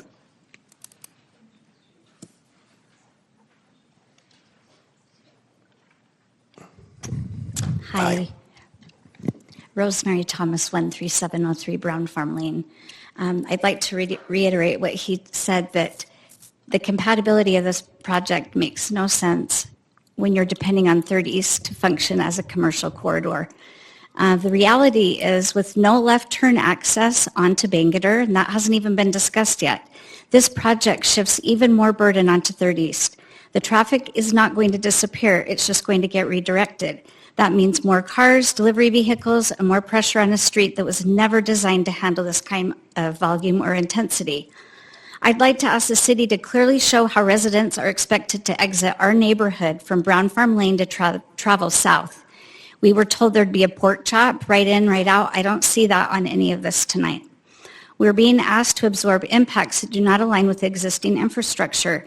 Increased traffic and commercial flow will affect safety, noise, and the overall quality of life in a very real and lasting way. If this project moves forward, there must be meaningful, enforceable protections, not just ideas, but physical solutions. Instead of it saying no truck traffic, it needs to be an actual thing that the trucks cannot go underneath. The signage is not going to work. It needs to be something that's impossible for a truck to drive through. Buffering must be done correctly. Landscaping cannot be an afterthought. We need mature, substantial trees, 20 feet tall at installation, not small saplings that will take decades to grow. The buffer needs to function immediately, not 20 and 30 years from now. Right now, the proposal falls short of established standards. A 5-foot landscape buffer with an 8-foot fence is proposed, where a 10-foot buffer is standard. On the south side, the required 22 feet is reduced to just 11 feet. These are not minor deviations. They materially affect screening, compatibility, and ultimately property values for those surrounding residents. These standards exist for a reason, and they should be followed. Your previous negative recommendation was not followed by the City Council. Given the concerns already identified and raised tonight, we strongly urge you to once again recommend denial. You have the responsibility to ensure that development fits the neighborhood, not the other way around. Please do not approve a project that relies on turning a residential street into a commercial access point. And if you do move forward, require real, enforceable protections that preserve safety, livability, and the character of this community. Thank you.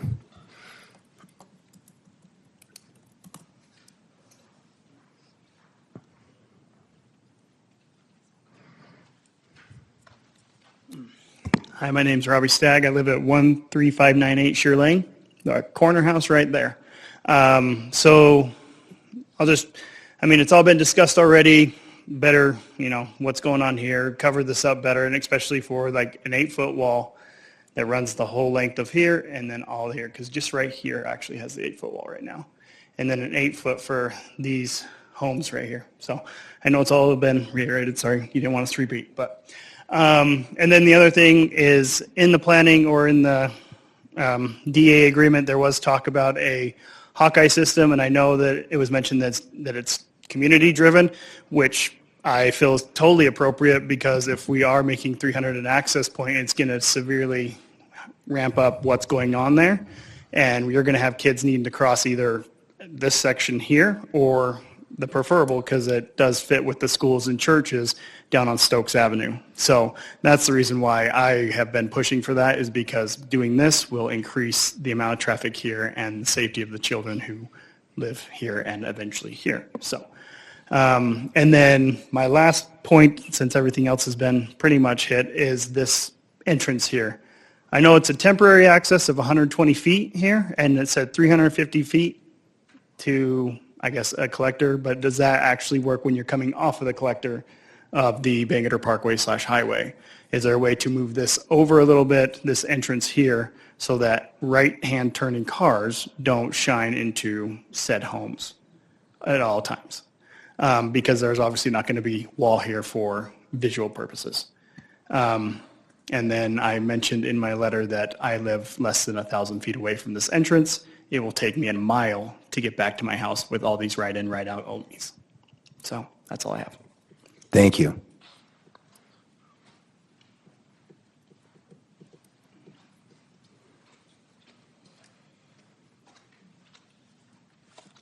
How are you?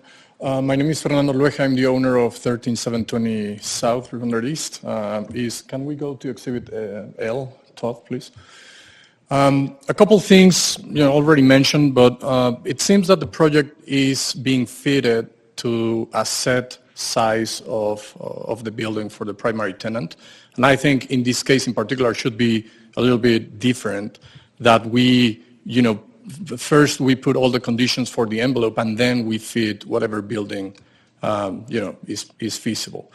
So in particular, that is the longest residential, like individually speaking, is the residential, the longest boundary of the entire project, and is facing directly in front of the loading bay. So the noise projection is going to be significant.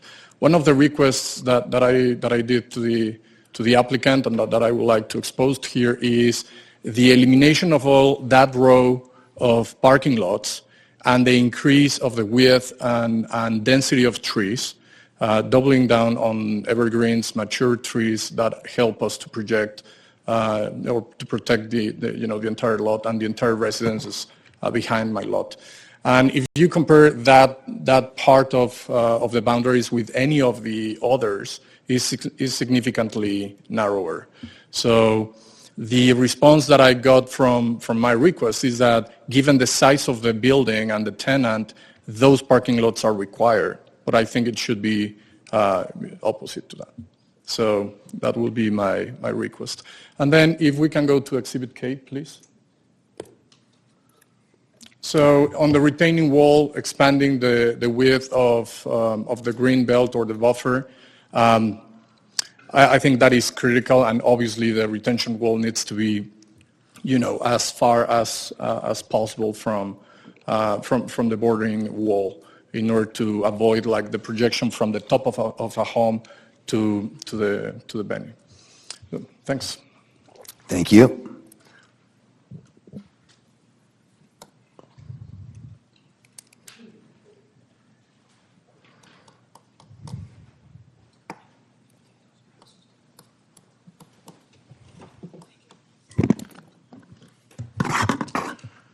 Hi, my name is Greg Wall. I work for Landex Development. We're based here in Draper. Our address is 134 West, 131st South. So we are the developer that did the Concord Farm Lane subdivision, which is the 8 new homes just north of where the anchor tenant would be, Smith's. And we have the property to the south of Concord Farm Lane under contract. It's the property that Fernando owns, who just spoke, and we're in our due diligence period. And the developer has been good to communicate with us, so we appreciate that. They brought the issue to our attention about the 10-foot gap. If you go back to the landscape plan, right here, you can see the dotted line right here. When you plot the deed for this parcel, there's a 10-foot overlap. And our surveyors, we had a Zoom call today, and I forwarded it on to our title company to resolve. I think it would be wise to add as a condition of approval that gets resolved before any site plan is finalized. But our main concern is in order for us to develop this residential property the way that we want to and build new homes, the buffer is inadequate to the east.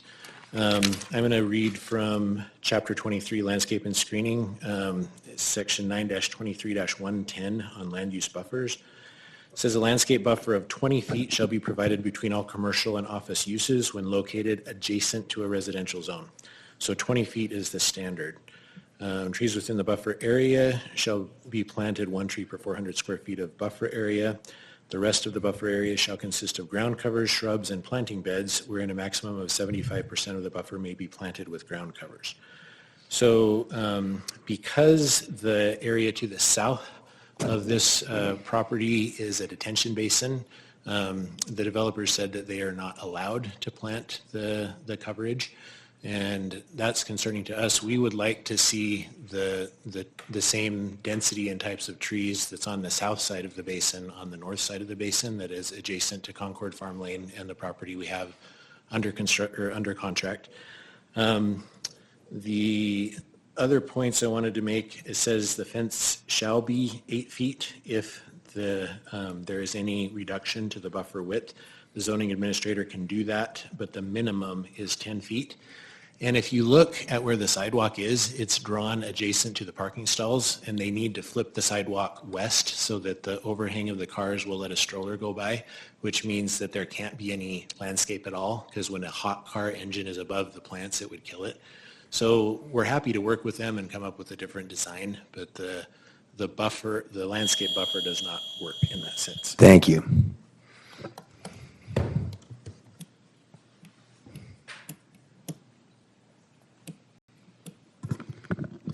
Good evening. My name is Matt Smith, and I live at 329 East Brown Farm Lane. I want to thank the Planning Commission for your service and for the many hours you dedicate to reviewing projects like this. A fundamental and not discussed issue with this development is that the traffic study performed for this development does not accurately reflect the proposed master site plan.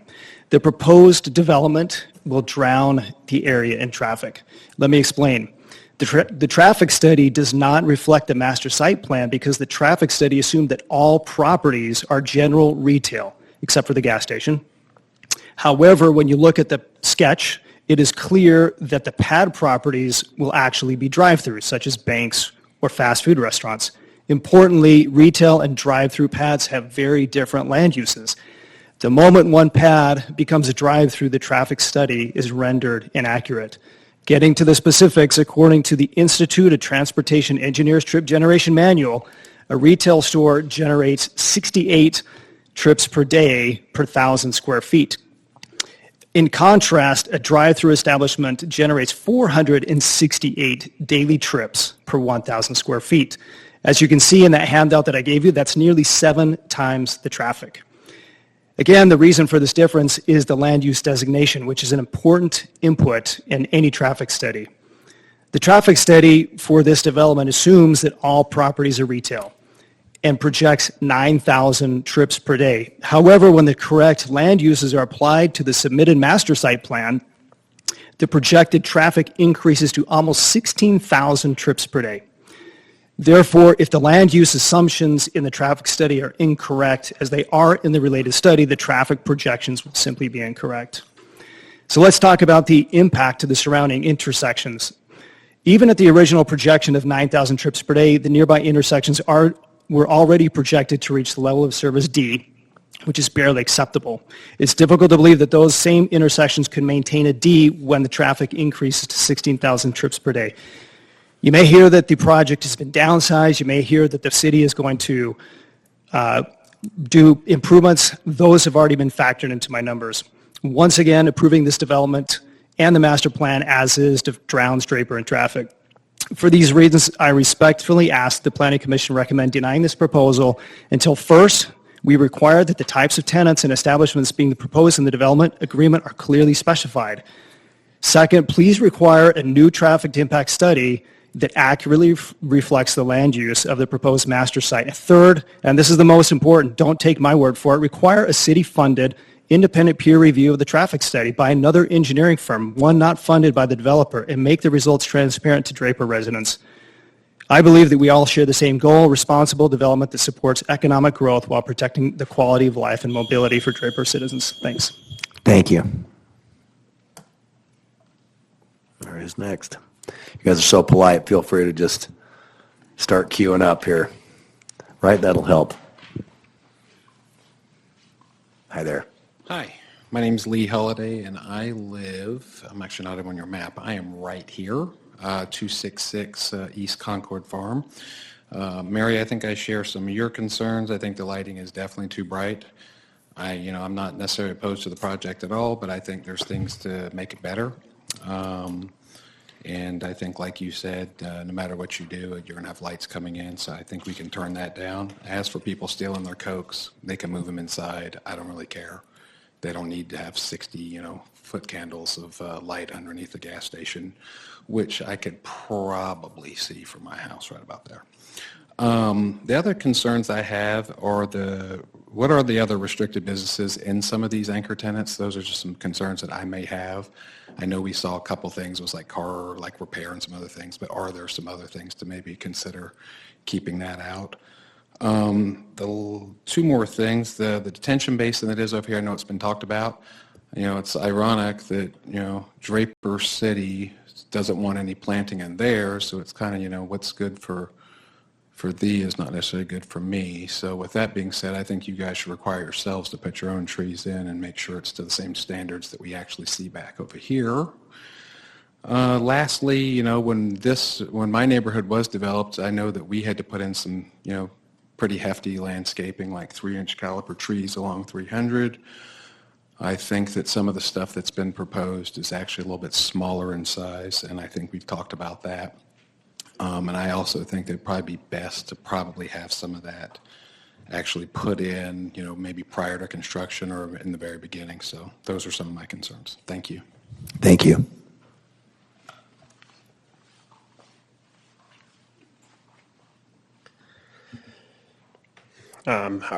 Right. Yeah, my name's Jordan. I live on 328 Brown Farm Lane, so just next house in from right here. I've got a few questions here. So in the staff report, it mentions evaluating like a traffic signal to cross 3rd East, and I'm wondering if the commission will condition its approval on the actual funding and installation of this signal, or if it's just like a hopeful wish. Next question I had was about the lights, in particular, the lights around this part here, because we'll be driving on Brown Farm Lane here every day. What's the reasoning for increasing the lights in that corner? And even in the picture, you can see like the light there. I also saw that there was a reduction in the size of the plants from 2 gallon to 1 gallon, and I was curious why that was. Regarding banning trucks turning at this intersection here, will there be an enforcement for that? And then if the trucks aren't allowed to go in here, what will be their entry and exit points to any of the loading docks? Exactly where will the dumpsters be located, and what's the routing plan for the garbage trucks to get there? I noticed that there's a slash in the required outdoor amenities. And if our neighborhood's going to eat and spend time there, then why are we allowing them to reduce the number of places to gather and eat there? That's everything. Thanks. Thank you.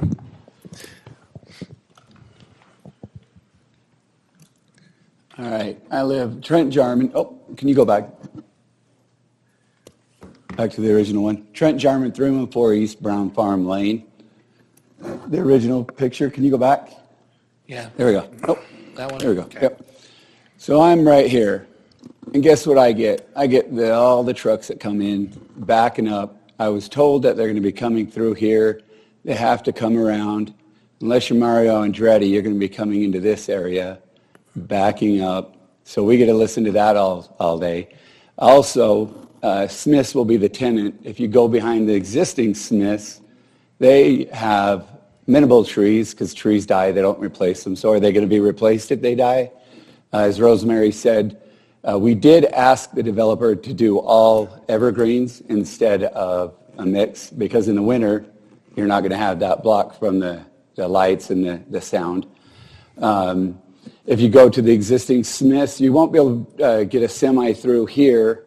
if you put garbage, smashed cardboard, you're going to be putting all of that probably right here. You're also going to be putting your broken shopping carts, all of that type of stuff. So that's what we get to look at when we pull out of 3rd East. Also on 3rd East, if you have your traffic light, you're going to have cars backed up into this area, which they do now. They're going to cut up through our neighborhood, which they do. If you're going east coming through here and you realize I'm not going to go up 138, I'm not going to go back, I'll go through the neighborhood. So that's one thing that we're going to be dealing with is a ton of traffic that way. So I hope we didn't even do the thing, but I guess we're stuck with it. Okay, thanks. Thank you.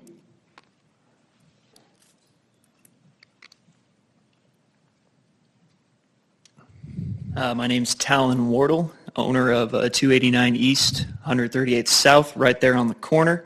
Get a front row seat to a lot of road rage incidents. My front yard's become a staging area for a lot of car accidents. A lot of people have probably noticed that. The property's important to me. It's been in my family for about 30 years. I purchased it from my grandparents after a stint of having some renters there that made it uninhabitable. And after I purchased it with the help of a couple friends, I put a lot of money and labor into improving it, making it habitable. Might not look like it. Part of the reason, pumped the brakes because we noticed that we might be investing in a residential property that's doomed to become a gas station or even vacant lot in the future. Because as looking at this plan, the word uninhabitable once again comes to mind because ingress and egress is already a big issue. So my question is, how are we going to handle that biggest limiting factor of that intersection for this development? I think it's very convenient that the discussion about the signal or the installation or the budgeting of the signal that goes in that intersection has been postponed to a ambiguous phase 2. So I'd like to see that intersection, at least an idea how to fix it and how to help my ingress and egress situation before any of this is approved. I'm a general contractor myself. I support development. I benefit from it, but there needs to be some reason and some logic behind it and considerations given to existing residents. Thank you. Thanks.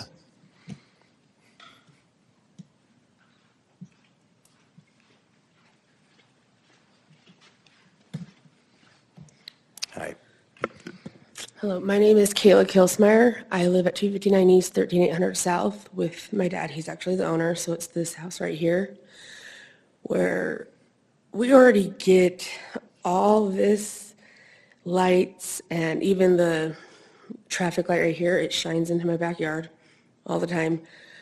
We get the car wash, pull through your car like all night. It makes our dogs bark half the time because it will go off. So it is concerning that right here where our backyard is when we let our dogs out to go to the bathroom is going to be minimally protected from light and everything and possibly obviously a lot of sound. And then like right here, this is going to be the worst going in and out. I can't even get out of my house to take my son to sports practices unless I plan to leave like almost 30 minutes before his practice, and he practices at Draper Park Middle. It's not that far. It's definitely not a 30-minute drive. But the traffic is so ridiculous, and nobody wants to be decent. I've almost been rear-ended trying to turn right into my driveway. I've almost been hit on head-on trying to turn left into my driveway coming home. And I don't even know if a traffic light at 3rd East would even help, to be honest, because it's already so backed up. And this is really concerning because like right now, my son catches the bus right here on this corner. He has friends that come from these neighborhoods and have to cross. And this having all that traffic, it's just, we already know there's a bus stop right here. And I hear the bus honk its horn all the time because even though they don't have any kids crossing 13800 to get on the bus, you're still supposed to stop. And they don't. And I would hate to see a kid trying to get on a school bus get hit because people don't pay attention and there's so much traffic going there and you're just adding to it with this huge development. Thank you. Thank you.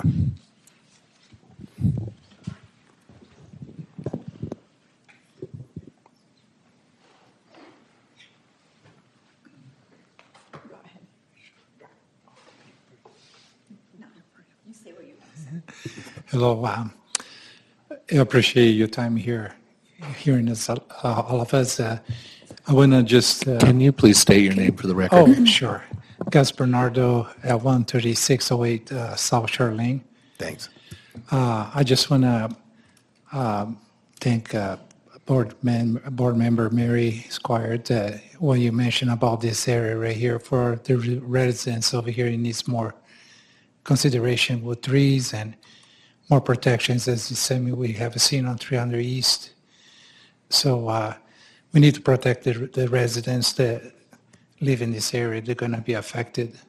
So when you do your recommendation to the city council, please take that in consideration, and I appreciate your time on that. Thank you. Thanks.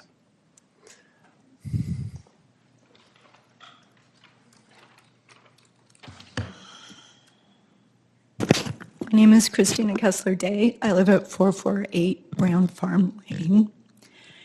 And I just want to communicate how hard the residents have worked on trying to make Draper City happy.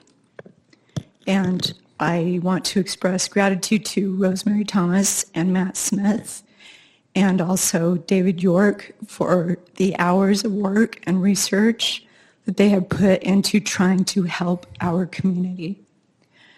And I want to point out that this is not America First Credit Union, because there are 3 sides full of residents in this development. And we know each other, and we have walked through the neighborhoods and the streets, alerting each other to what is going on. We have contacted over and over again every member of the city council, including the city manager, and had multiple meetings with them in our houses and in their offices. We have met with Dwayne Rasmussen repeatedly to discuss things with him. We have made it very clear about our concerns with the traffic studies. We have made it very clear about our concerns with landscaping and buffers. We have made it very clear about our concerns with lighting. And we have made it very clear about our concerns with the scale of this development. And David York was correct in saying that this development does not fit this site plan. And it is an embarrassment to Draper City and Draper City staff to try to fit it into this. And I want everybody in this room who doesn't live in this area that we're talking about right now to think about how you would feel if this was going next to your house. Because it's going next to ours. It's not going next to the developers' houses or the landowner's house. It's going next to ours. And we have asked for help for months. Please help us to salvage our neighborhoods. We moved here thinking that this was Draper and it was a nice place to live. This is not nice. This is exploitation. This is the developers and the landowners pushing and pushing and pushing. Thank you.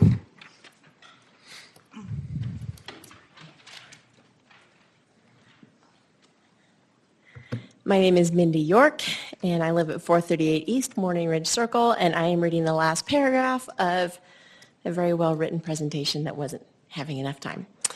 The point is, at some point, instead of sending a conditional recommendation to approve to the city council with dozens of changes, like there's all these changes that you're going to ask for, I think it would be far easier to simply decline to approve this and decline to move it on. Thank you very much. Thank you.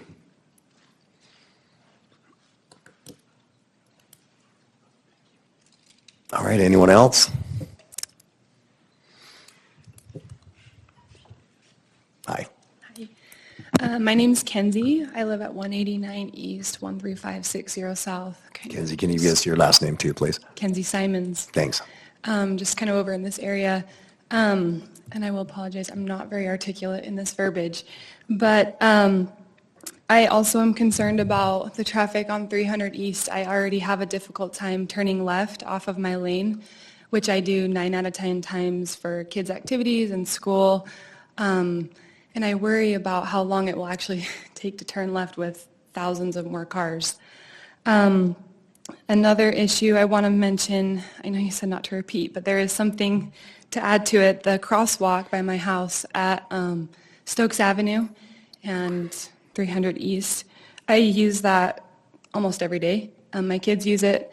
It is so dangerous. I can sit there and 10, 15 cars pass. No one stops, whether it's just me or our family of 6 on 6 bikes. So I just would like to request the developer to really consider that and not just do a sign with blinking lights. Like, it needs to be something substantial. And I think that goes along the whole 3rd East. We've got parks, trails, tons of kids just on 3rd East. There's the skate park right there. I think it's just a big issue, and I think all those crosswalks need to be considered.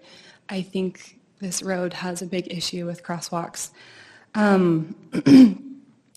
Channing Hall is right next to our house, and if you've been there when they are dropping off and picking up their kids, that line can wrap all the way down 3rd East and, back. And it's no dig on Channing Hall, but adding more traffic, I wonder what that's going to look like. I have a difficult time turning left at that time of day.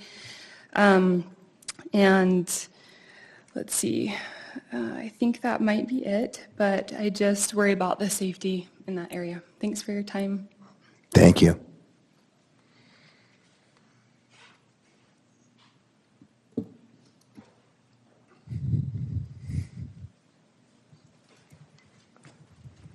Hi. Hi, I'm Jeff Thomas, the other half of the Rosemary Thomas Committee. I live on Brown Farm Lane. I wanted to ask about, or just bring up the point about the traffic study and encourage the traffic study to include some of the areas to the north of the property. I imagine going to this grocery store from my house, I'm going to have to drive out of Brown Farm Lane, go down 138 South, and turn right in. That's my only way in. To get back home, like Robbie pointed out, to get back home, I can exit on any of these other exits, and then I've got to go all the way to the park, the stop sign, go back up to 3rd East to the roundabout in the dog park, and then come back this way to get into my house. That's similar to everybody that lives east of me, everybody that lives all the way up to the mountain, everybody that lives to the east and to the south can come in. Maybe they'll come in on 138th, maybe they'll come in on Bangerter, but for them to get back, they all have to exit 3rd East to the right and then go left or go right from there.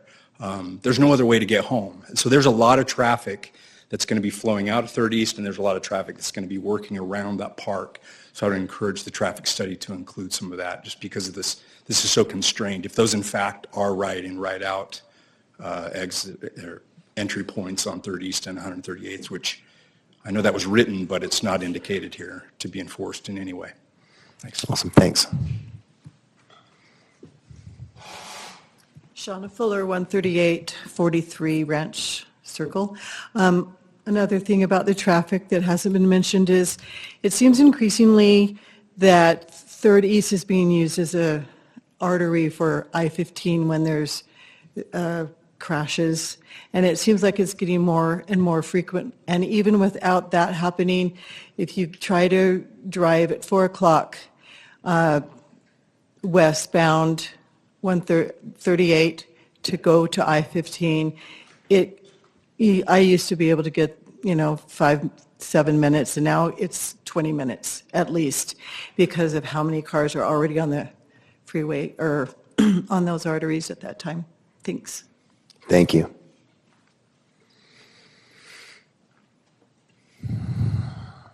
All right. I don't see anyone else, so I think we will go ahead and close the public hearing portion. Thank you, everyone. We appreciate that input. I've taken plenty of notes up here. I do have a couple quick questions just for traffic. On this, with the development agreement, is there anything with the development agreement that pertains to traffic? Brian, you mentioned one critical statement. The city cannot put its inadequacies or its deficits or weaknesses onto a developer. Is that correct? Did I hear you say that correctly? That is correct. Okay, so I looked it up. For example, it's the second or third time. Nobody wants kids getting hit moving across these streets. Absolutely no one. We all have kids. We all live here. I looked at it. A Hawkeye system is like 75 grand, 150 grand. I mean, it's cool. I don't know if the city has a budget for that, but these would all be improvements that the city would have to put in. Will you just remind us real quickly if that's, and I don't know how we tie that in or if it's even relevant. Does that make sense? It is relevant because traffic obviously will be impacted by this and this impacts traffic and vice versa. But what can we even mention to the city council that they don't already know? And what can we count on as far as right in, right out, pork chops, lamb chops, whatever's been promised or proposed to alleviate this? Listen, those of you that, I live down the street from Channing Hall, and when Channing Hall was proposed, we were like, oh my word, this is going to be, because what the dynamic there between a Channing Hall and a Willow Springs is that there's, at the time that was being proposed, there's no bus, right? Every student is a mom or dad picking them up. Every student is either a pedestrian or a passenger. Same thing over by the post office, right? When a school, not to go off on a side quest about Willow Springs versus charter schools, but that was we knew what was coming with that. And yes, now we also have this impact with I-15, refugees that are trying to outsmart their GPS system and come pay us a visit. Does any of this have anything to do with the development agreement, the traffic? We get it. I'm not discounting it. It's a I don't want to say crap sandwich, but how does this match up with the development agreement? So the development agreement typically looks at uses and styles, basically on-site items. When we get to a site plan approval, that's typically when we analyze the engineering aspects of the site and its impacts to the surrounding utilities. That's when we know, numbers to information, actual uses, actual car generations. So that's site typically where we look at the specific information is at the site plan. Okay. Now to take a step back, the city does have a traffic committee. We do look at intersections, we do look at crosswalks, we look at school routes. We do analyze those elements. Each of those elements have what's called a warrant, whether or not it meets the justification for putting that kind of improvement in. People have mentioned the Hawkeye or the Hawk system. That is a light controlled system that allows pedestrians to cross. Well, you can't put those in intersections because those are not visible in all directions. So those are mid-block crossings.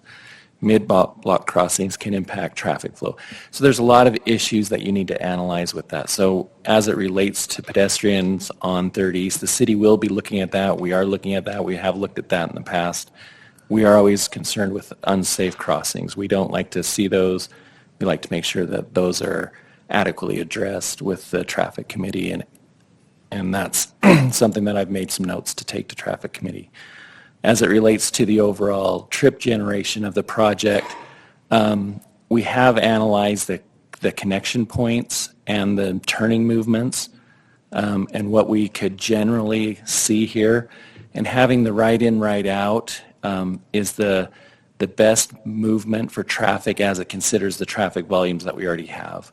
Adding a left turn movement does slow down traffic, and it also creates additional conflict points, potentials for accidents. So that's why this development has so many of those right in, right outs, is to try and limit the potential for traffic issues. We've had residents state they have a hard time making left turns now. So we do want to try and engineer this to address the existing problems that we have and then also accommodate the potential generation of traffic as it comes in. And that's part of the whole process. And then I do want to make a statement that the city does have a consultant that's not related to the developer review the traffic studies. So the city does get an outside review of traffic studies as it relates to developments, and that would be followed in this case as well. So when a site plan comes in, we'll get a updated traffic report. We do send that out to a peer of a traffic engineer, and he will review it independent of the city and of the developer to give us their comments. And when that review comes back and it's not good, then what's recourse? What happens at that point? We often look at what recommendations for mitigations are there, and then that's where we evaluate what improvements can be made to address safety concerns, and whether it's a lane widening, additional turn pockets, signal timing, additional signals for that matter. There's quite a few elements that we have, tools in our tool belt, so to speak, to address some of these issues. Because I look at it, I mean, we've got in that Draper crossing area, we already have a dynamic that's a small version of this. We've got Stonebridge, that development, that's got residential in it, and I know Smith's was there, and then the housing came later, but you can cut across from Stonebridge and go right into the back access, either back access of that current Draper crossing Smith's, parking lot. Right. So, and I'm just looking at this going, okay, it does have a different dynamic because there's not a lot of traffic on Pioneer that backs that Smith's now. So anyway, just a thought. I'm not discounting that traffic's a non-issue. I'm not saying that. I'm just illustrating the point on when it affects the development agreement. May I make one more point? Sure. People have pointed out pork chops or curbing or something to prevent trucks from coming in.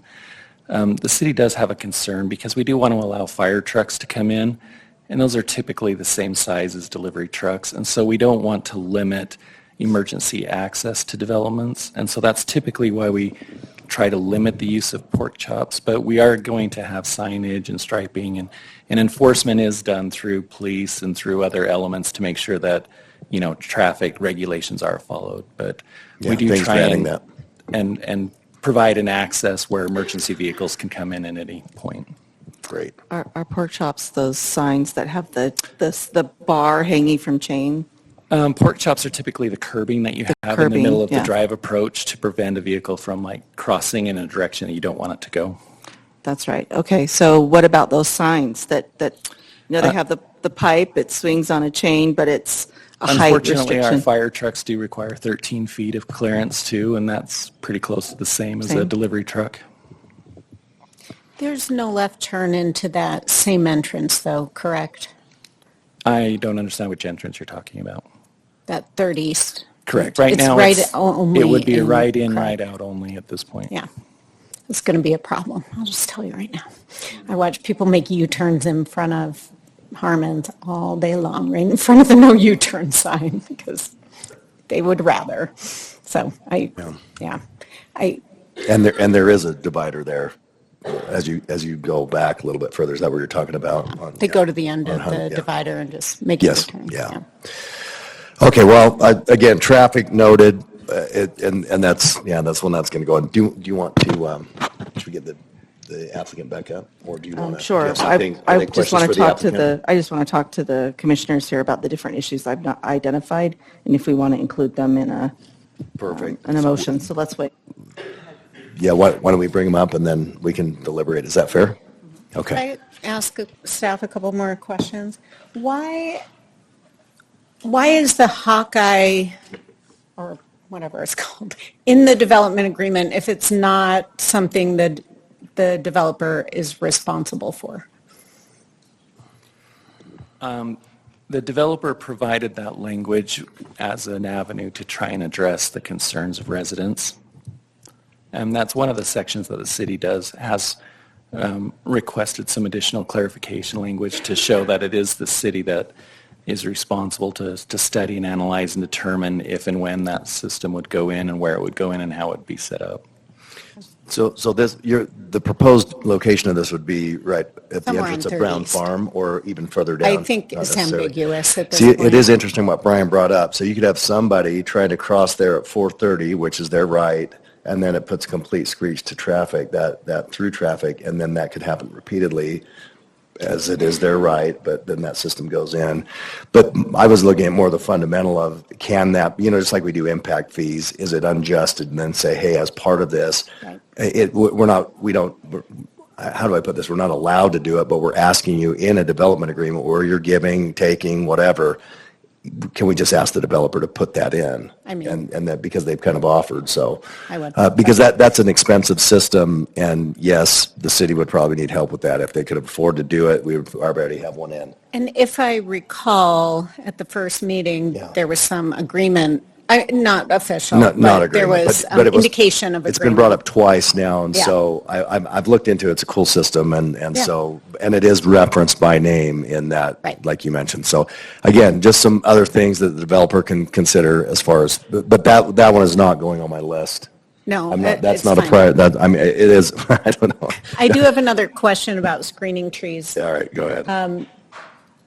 There was a good point made about if scrawny little baby trees go in, maybe in 20 years, they'll provide adequate screening. What do we do? What's the requirement for trees? And can we put a maturity requirement in the development agreement? So, and I know it's really hard to see there, but they are proposing 2-inch caliper, which is consistent with our city ordinance. The issue you get is when you go over 2-inch caliper, the survivability decreases. Yeah. So even at 3-inch caliper, you're going to have less of those survive than a 2-inch. Well, to me, the instant screening is the berm, the height, the elevation difference, and the screen, the wall, the actual wall. That's it. I mean, that's the instant screen. Yes, it's not 30 feet high. It's not a screen that's as high as the back of the property, but to me, that's the only way to get an instant screen. Well, and just to point out that the photo or the renderings we're seeing certainly show mature trees. Oh, and yeah. so, I mean, that's part of the reason I asked. And obviously, we're going to make it look as great as we want it to be in 10 or 15 years, but that's not really a realistic picture of what it's going to look like, is what I'm hearing. So just to stay on point, and Lisa's got her list, we'll invite the applicant up if there's no other questions for staff, but I would like to, once that's done, I'd like to go back through and see if there's anything from the public comment that we want to add to our list. Does that make sense? Is that kind of the goal? Okay, good.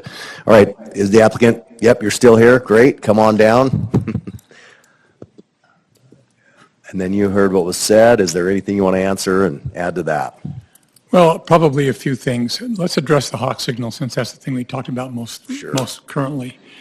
There was a lot of discussion about that with the staff, but Brian and your Public Works Department, in addition to the Traffic Department, want to make sure that that is warranted and goes in the right place. And so we just hadn't figured out where that needs to go, and I'm not sure what the timing is to get that figured out. We would participate in it with the city, and we've told them that, but I don't think they're ready to say where it ought to go. It's been an interesting situation to sit back and listen to the neighbors, whom I respect greatly, and we have a differing opinion on how this property ought to be developed. But to listen to your debate up here as to what to do with this project tonight, I can suggest two things. If you're comfortable sending this list of recommendations to the City Council, please do that and pass forward a recommendation to them positively. If you are not positively affected to do that, give us time to work with the staff and put this on the table and let us come back to your next meeting so that we can address the issues that you think are standing out there. I think we can get there. I believe we've heard this. I think we can get there. There are some things that we can do after Troy's made some comments up here tonight. I would leave that in your hands, but we hope that you will process a recommendation to the City Council with your list that you've got here tonight, and we can work through that with the staff. Great. Any questions for the applicant? All right, let us deliberate. Thank you. Thank you very much. Appreciate your Appreciate input. All right, so Lisa, let me just say this first. I know, and if anyone else is thinking this is a little unique, and I've noticed a different tone in the meeting because it's not, you might think this isn't ready, right? Like it's not ready, this was early, this was premature. I actually welcome this meeting because what we've seen here is a little bit different. It's a little bit like, hey, I'm genuinely listening to the neighbors saying what was talked about last time, what hasn't been addressed, what's been tried to, what are they trying to squeak in, if you will, right? What are they trying to get away with? And that's why I would just, my in just the experience of being up here, and my preference would be to say, just if they're trying to push something in, this is exactly our job, is to push back and just let the staff and the city council work it out. I don't see much difference between a meeting now and having another meeting just like this in 2 weeks. I think we're going to hear the same things. It's been the same. It's just consistent. And so I would love to just say, hey, if it's a little bit of push and pull or tug of war, whatever you want to call it, tennis match, ping pong. We've had some things right here, and again, I don't get to vote, but I would highly recommend that we get that lighting addressed, the signage consistent at a consistent height that's consistent with Draper, so that there's not this overpowering deviation here on signage. And then the fencing has to be one of the biggest priorities, the fencing and screening, just because of the size of this project. Lighting is a big issue. And on the other side, the more lit up it is, the more secure it is. It's just going to be a different property, but at the same time, that comes at a huge cost of light pollution. So the screening and the amount of trees is something that I would actually heavily push back. And so when we started, Lisa, I know it just bugs you, right, that we don't have the lumen recommendation or the light, what is it, the candle, the Foot candle. Foot candles, thank you. It's a foot candle. I deal with lumens, but not foot candles, okay. So we didn't have a foot candle recommendation. I welcome that, because now guess what, but we strongly recommend that you've got to go get that number right. And there's got to be this happy medium between, I welcome the explanation on why did you go that bright, because the cameras can pick up certain things, that brightness. However, let's go make it consistent and pick a number and know that I'm learning negotiations. If you ask for 10 things, you get 0. If we ask for 3, we might get all 3. So those would be the 3 things that I would add into our negotiations with the city council, but that's my list of 3. What say you? Yeah, definitely signage first. And so, Susan, what were you saying, that you wanted it consistent with Draper ordinances or with the Harmon's lot? I think I think Harmon's is pretty consistent with the code based on what I've seen, but I think it needs to be consistent with the code, which I believe is consistent with the area, not just the Harmon's, but you drive further up the road, you got Daw Construction, and you've got America First, and the other businesses that are consistent with the current code. Yeah. So, yeah. Okay. So in the signage recommendation, it would be the height. And I noticed that there's also that differentiator. It's unclear. Some reference just the anchor tenant, and then others reference every single subtenant or junior tenant on the signage, which is what they have at Day Farm. That's what they have. They have the monument saying, "Hey, this is what this place is called, and here's everybody that's in here." I don't have an issue with that, because that's truly, it's a commercial property. That's just a common commercial practice. Well, I think, but it needs to be consistent through the development agreement, saying that's what we're going to see on the back on 3rd, and that's what we're going to see at every entrance. This height, this branding. This height, its width, the location, the spacing, which then attributes to how many there are, that kind of stuff. This also didn't address attached signage to the building, but again, I think that's just going to have to meet code in the future. Correct. That's not part of this, but I don't think that is something we need to be concerned about right now. I just want to make a comment. I think, it's been a tough night and a lot of issues raised, and this is a difficult situation. Personally, I feel that, I have faith in the city council and staff and our legal department that they're going to look out for the city's best interest. I think the more time city council has to look at this, the better, rather than us, who aren't the approving body anyway. So I think we come up with this list that we can and fine-tune this as best we can, take in the concerns, and let's move this forward. So I have height signage and building signage consistent with the code. Just meet the sign criteria, basically. Sign criteria? Yeah, the current sign code regulations, yeah. And remember, Day Farm is 1 foot higher. So if we're going, maybe we'll give them 1 foot. Or Fine. close to, I I don't know how rescind you that say it, statement. close to, Fine. because I then don't want what's to say close close to? to, All right, that's too fine. nebulous. Okay. Just Then just recommend that it meet keep the it with code. current code, Okay. I guess. And then I think, is everybody up here in agreement about 8-foot fencing around the site? But what, sorry? 8-foot fencing, the Oh, yeah. concrete fencing. Even It though would there's be some on the- areas that would allow for 6, but just saying, look, 8 foot, Make 8 it foot all 8. around, just so it's a consistent screen, and then we can at least get that instant extra couple feet of barrier for light pollution. Okay, and then lighting, it's too bright on the perimeters. But before we get away from the fencing, can we talk about just the trees and more screening and Yeah, I keep can that all skip- together? I can Or do you skip have to the trees. trees? Oh, no, never mind. It's fine. I just categorized it as screening. We want at least to make sure that the trees follow the ordinances on the perimeters. I can see that they're decreased in the parking lot to allow for more parking spots, which I think is fine with me. That's fine with me. But I think the perimeter is key for the trees. Yeah. I think the more the buffering and screening around all of this fencing along the residences, I mean, that should be where the priority is.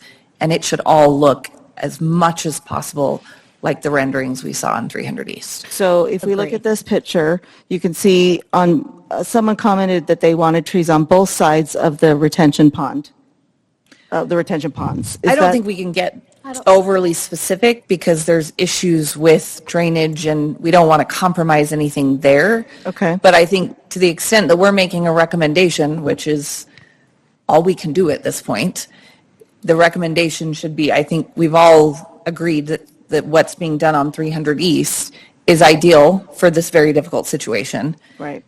It shouldn't be just 300 East. Every single resident impacted by this, every home impacted, deserves as much screening as possible from the impacts of noise, the trucks, the lights, all of it.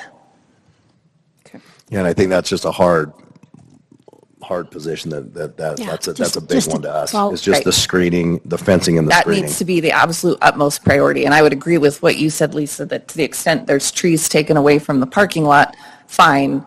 Where the focus needs to be on is mitigating for these residents as much as we possibly can. Because we So- can't change the project happening, so we just have to mitigate where we can. Right. What about the exit onto 300 East? Just before, if you were driving from the parking lot out, then the parking on the north line of that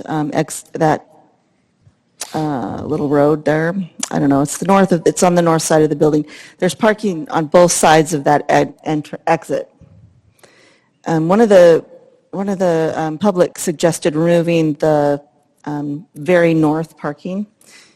Can you use your cursor to point to that? If you notice, they've already tried to be considerate of that because there is a residence there and then that big long vacant lot. So they did put in their evergreens here and you're just suggesting that parking may have to go and then you're just going to have that same row of screening there. Right. Along with an 8-foot fence. Should we mention that if possible? I think it's mentioned. I think right now we're hoping the city council's listening in and if you have to get that specific in the motion. I think it should, whether we get that specific or it's just that emphasis, 8 feet, as much screening, yes, if they have to lose a little parking in order to accomplish that. Because then we're already developers should over. eat the parking. We're already over on parking, so. The priority needs to be on protecting Screening. the residents. And it would be the same on the far right. Definitely here. on the south side, yeah. On the And south my side. understanding is like on that, where that vacant lot is, that that's going to be developed and that's intended to be residents at this point. So I may have misunderstood that, but Yeah, on that one, the left one. Whether that gets developed by that non-applicant or not, Right. that's But it's zoned residential for it, now. yeah. It's residential now, so it should be treated the same. And just because there's nothing there right now yeah.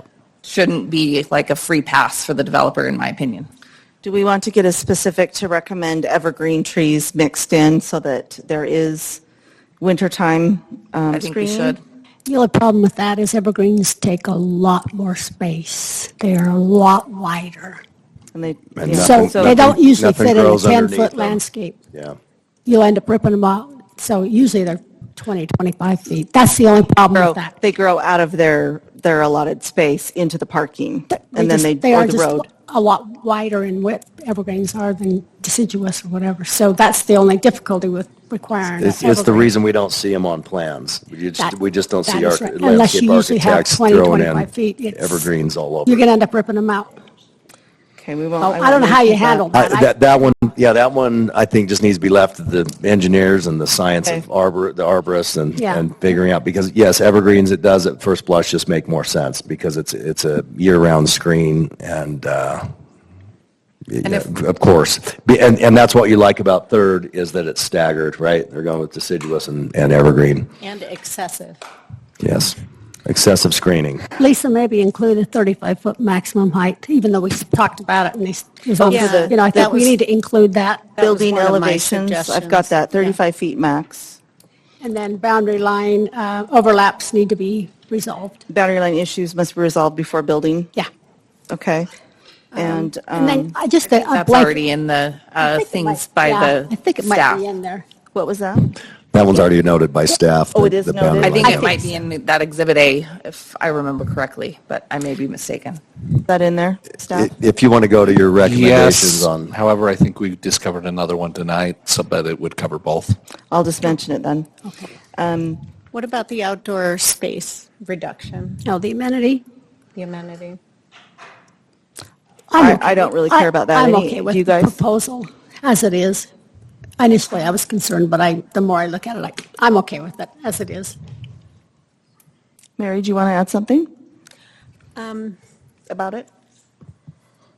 If it's not really a concern for everyone else, then Okay. it's not that important to put it in for one. I think, Lisa, maybe make a statement that just says something like, staff has gone through the development agreement, and there's a ton of red lines in there, which is awesome. I think maybe just make a statement that just says any inconsistencies need to be addressed. yeah, I mean, it's because- almost and they- no-brainer, but they I did have think- that. I think that's in that Todd Exhibit A. did have that as Okay, one of his okay, line items. good. Because there are inconsistencies, and that's when I pointed to you to point out specifically that it's on signage, where the signage is off. So the lighting, though, the concerns about lighting are kind of, are not really specific as to, by the staff. I think that the lighting is too bright on the perimeters. Should we say that they should use the minimum of industry recommendations for the lighting on the perimeters? So the city code does have a standard for lighting along the perimeter, and the maximum that's allowed is 0.2 foot candles. Okay. So I would recommend them complying with that along the perimeter. You guys all right with Yeah. that? I think that makes sense. Okay, so comply with city code. And did you want to do a comparison with the gas station lighting with other gas stations? I guess, yeah, something, and to or be researched fair, further, yeah, something to yeah, that that- effect. that How about needs a lot more use minimum lighting under the canopy of the gas station service center Well, to match to match? both our code and then what's been allowed. Because again, guys, some of these, if we say to code, so they're trying to get 60 and code is 10, but we've allowed 30. That's my point. Right, is right, I Then, agree. then we, I know it's not people's court and it's not precedent, it's not law school. It's not, well, they got it, so I should get it. But it's just to be fair, because the more light helps, I guess, with their security system, but within reason, just so that it matches what we have instead of, because we've given too many exceptions in other development agreements Right, that well, just and we don't know, match. we know across the street, Harmon's has a perfectly fine functioning gas station. So they may have some additional bells and whistles, but Yeah, and I'm they may not be- sure that those bells and whistles should come at the expense Right. of the impact to the residents. So finding that Agreed. appropriate balance Agreed. makes So, sense. yes, so code unless we've granted it Right. otherwise, so that it matches. Yes. Okay, and then needing light readings every 5 feet instead of 15 was the other. Say that Sorry, again? what was that? Need the light readings every 5 feet for the whole entire lot instead of every 15 feet. Oh, just, yeah, their diagram for the lighting. is to- Diagram. Yeah, just to meet the required spacing. And then there was one comment about, let's see, can you go to the landscape design again, please? Yeah, thanks, Todd. So the exit on 150 East. That was a good comment. Someone asked that to move that closer to Bangerter so that as people are pulling in that, or to angle it so that when people pull in, they're not shining their lights right into the homes. Do we want to address that specifically, or should we leave that to the developer and the staff to address? I would assume there's probably not much we can do to address that. It's probably more Perimeter screening. Yeah, I don't Right. know what we would do. I think perimeter screening, or even just a little bit more screening in front of that detention pond. And I think it's It was a issue on good comment 300 because- and 150 East, the light issue. So I think the location, it's harder to move the location than to screen for headlight pollution again. Just coming, wasn't that the comment, right? Because it was going to have headlights just shining right across this vacant detention pond right in the back of these homes. So you can either plant in front of that detention pond or behind it, again with the screening. Then it seems that we want to do a positive recommendation with this criteria that we've included and addressing the city's concerns, because they would just come back with, and we'd have this whole debate again. No, their next not with a plan. negative recommendation. We could do a negative recommendation with those concerns. So those are our options, really, positive or negative. Right, but I mean, if we had them come back next time instead. Yeah, we're not forwarding it. I We're don't not think forwarding anyone's on board with that. No, not that we forwarding it. forward it and not continue it. So again, our job is to just make this, find the pitfalls and condition those pitfalls with fixes. Yeah, and I will say, in response to that, I don't think with a list that extensive, I will not give a positive recommendation. I think it's way too far away from a positive, and we shouldn't have to make a list of 15 items to get it there. So I would vote no on a positive recommendation, with the caveat that those are pretty inclusive of my concerns as well. But if somebody wants to put a positive motion forward, that's certainly your prerogative, but I won't support it for that reason. Got it. Todd, can you go to your proposed motions, please? Any other things you guys want to talk about? Any of you? No, I think we've done it. Okay. Thanks for your preparation there, Lisa. Thanks for Taking putting that notes. together. Okay, I move that we forward a positive recommendation to the City Council for the Bangerter Crossroads Development Agreement as requested by Dwayne Rasmussen, representing Tom Lloyd and Lloyd's TLC Limited, application 2025-0304-DA, based on the findings for approval listed in the staff report dated March 19, 2026, together with the following additional recommendations.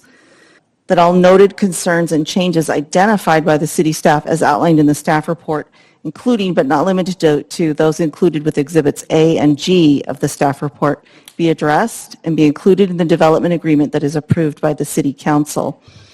We also list the following criteria: that the sign criteria be consistent with the Draper Code, the fencing around the site that borders on residential be 8 feet all around, 8 feet concrete walls, that the trees be increased as much as possible on the perimeters as screening for the residences, that in Exhibit L. And meet the numbering required. And make the tree numbers in Meet the those, code, yeah. in those perimeters be consistent with code. Is that what you mean? Okay. Yeah. Yes. And But we wanted to mirror that with 300 East. I thought that's what Kendra's was. She okay, I'm going wanted to pause those- my motion then. Okay. Time out. And Kendra, you were saying you wanted the concrete first and then the wall? I No. didn't address that. I was just. She was talking about the Berm and trees everything? to be The equal to buffer 30. as a whole, that it be everything done along every side of the property that abuts residential homes, that it mirrors what's been done along 300 East.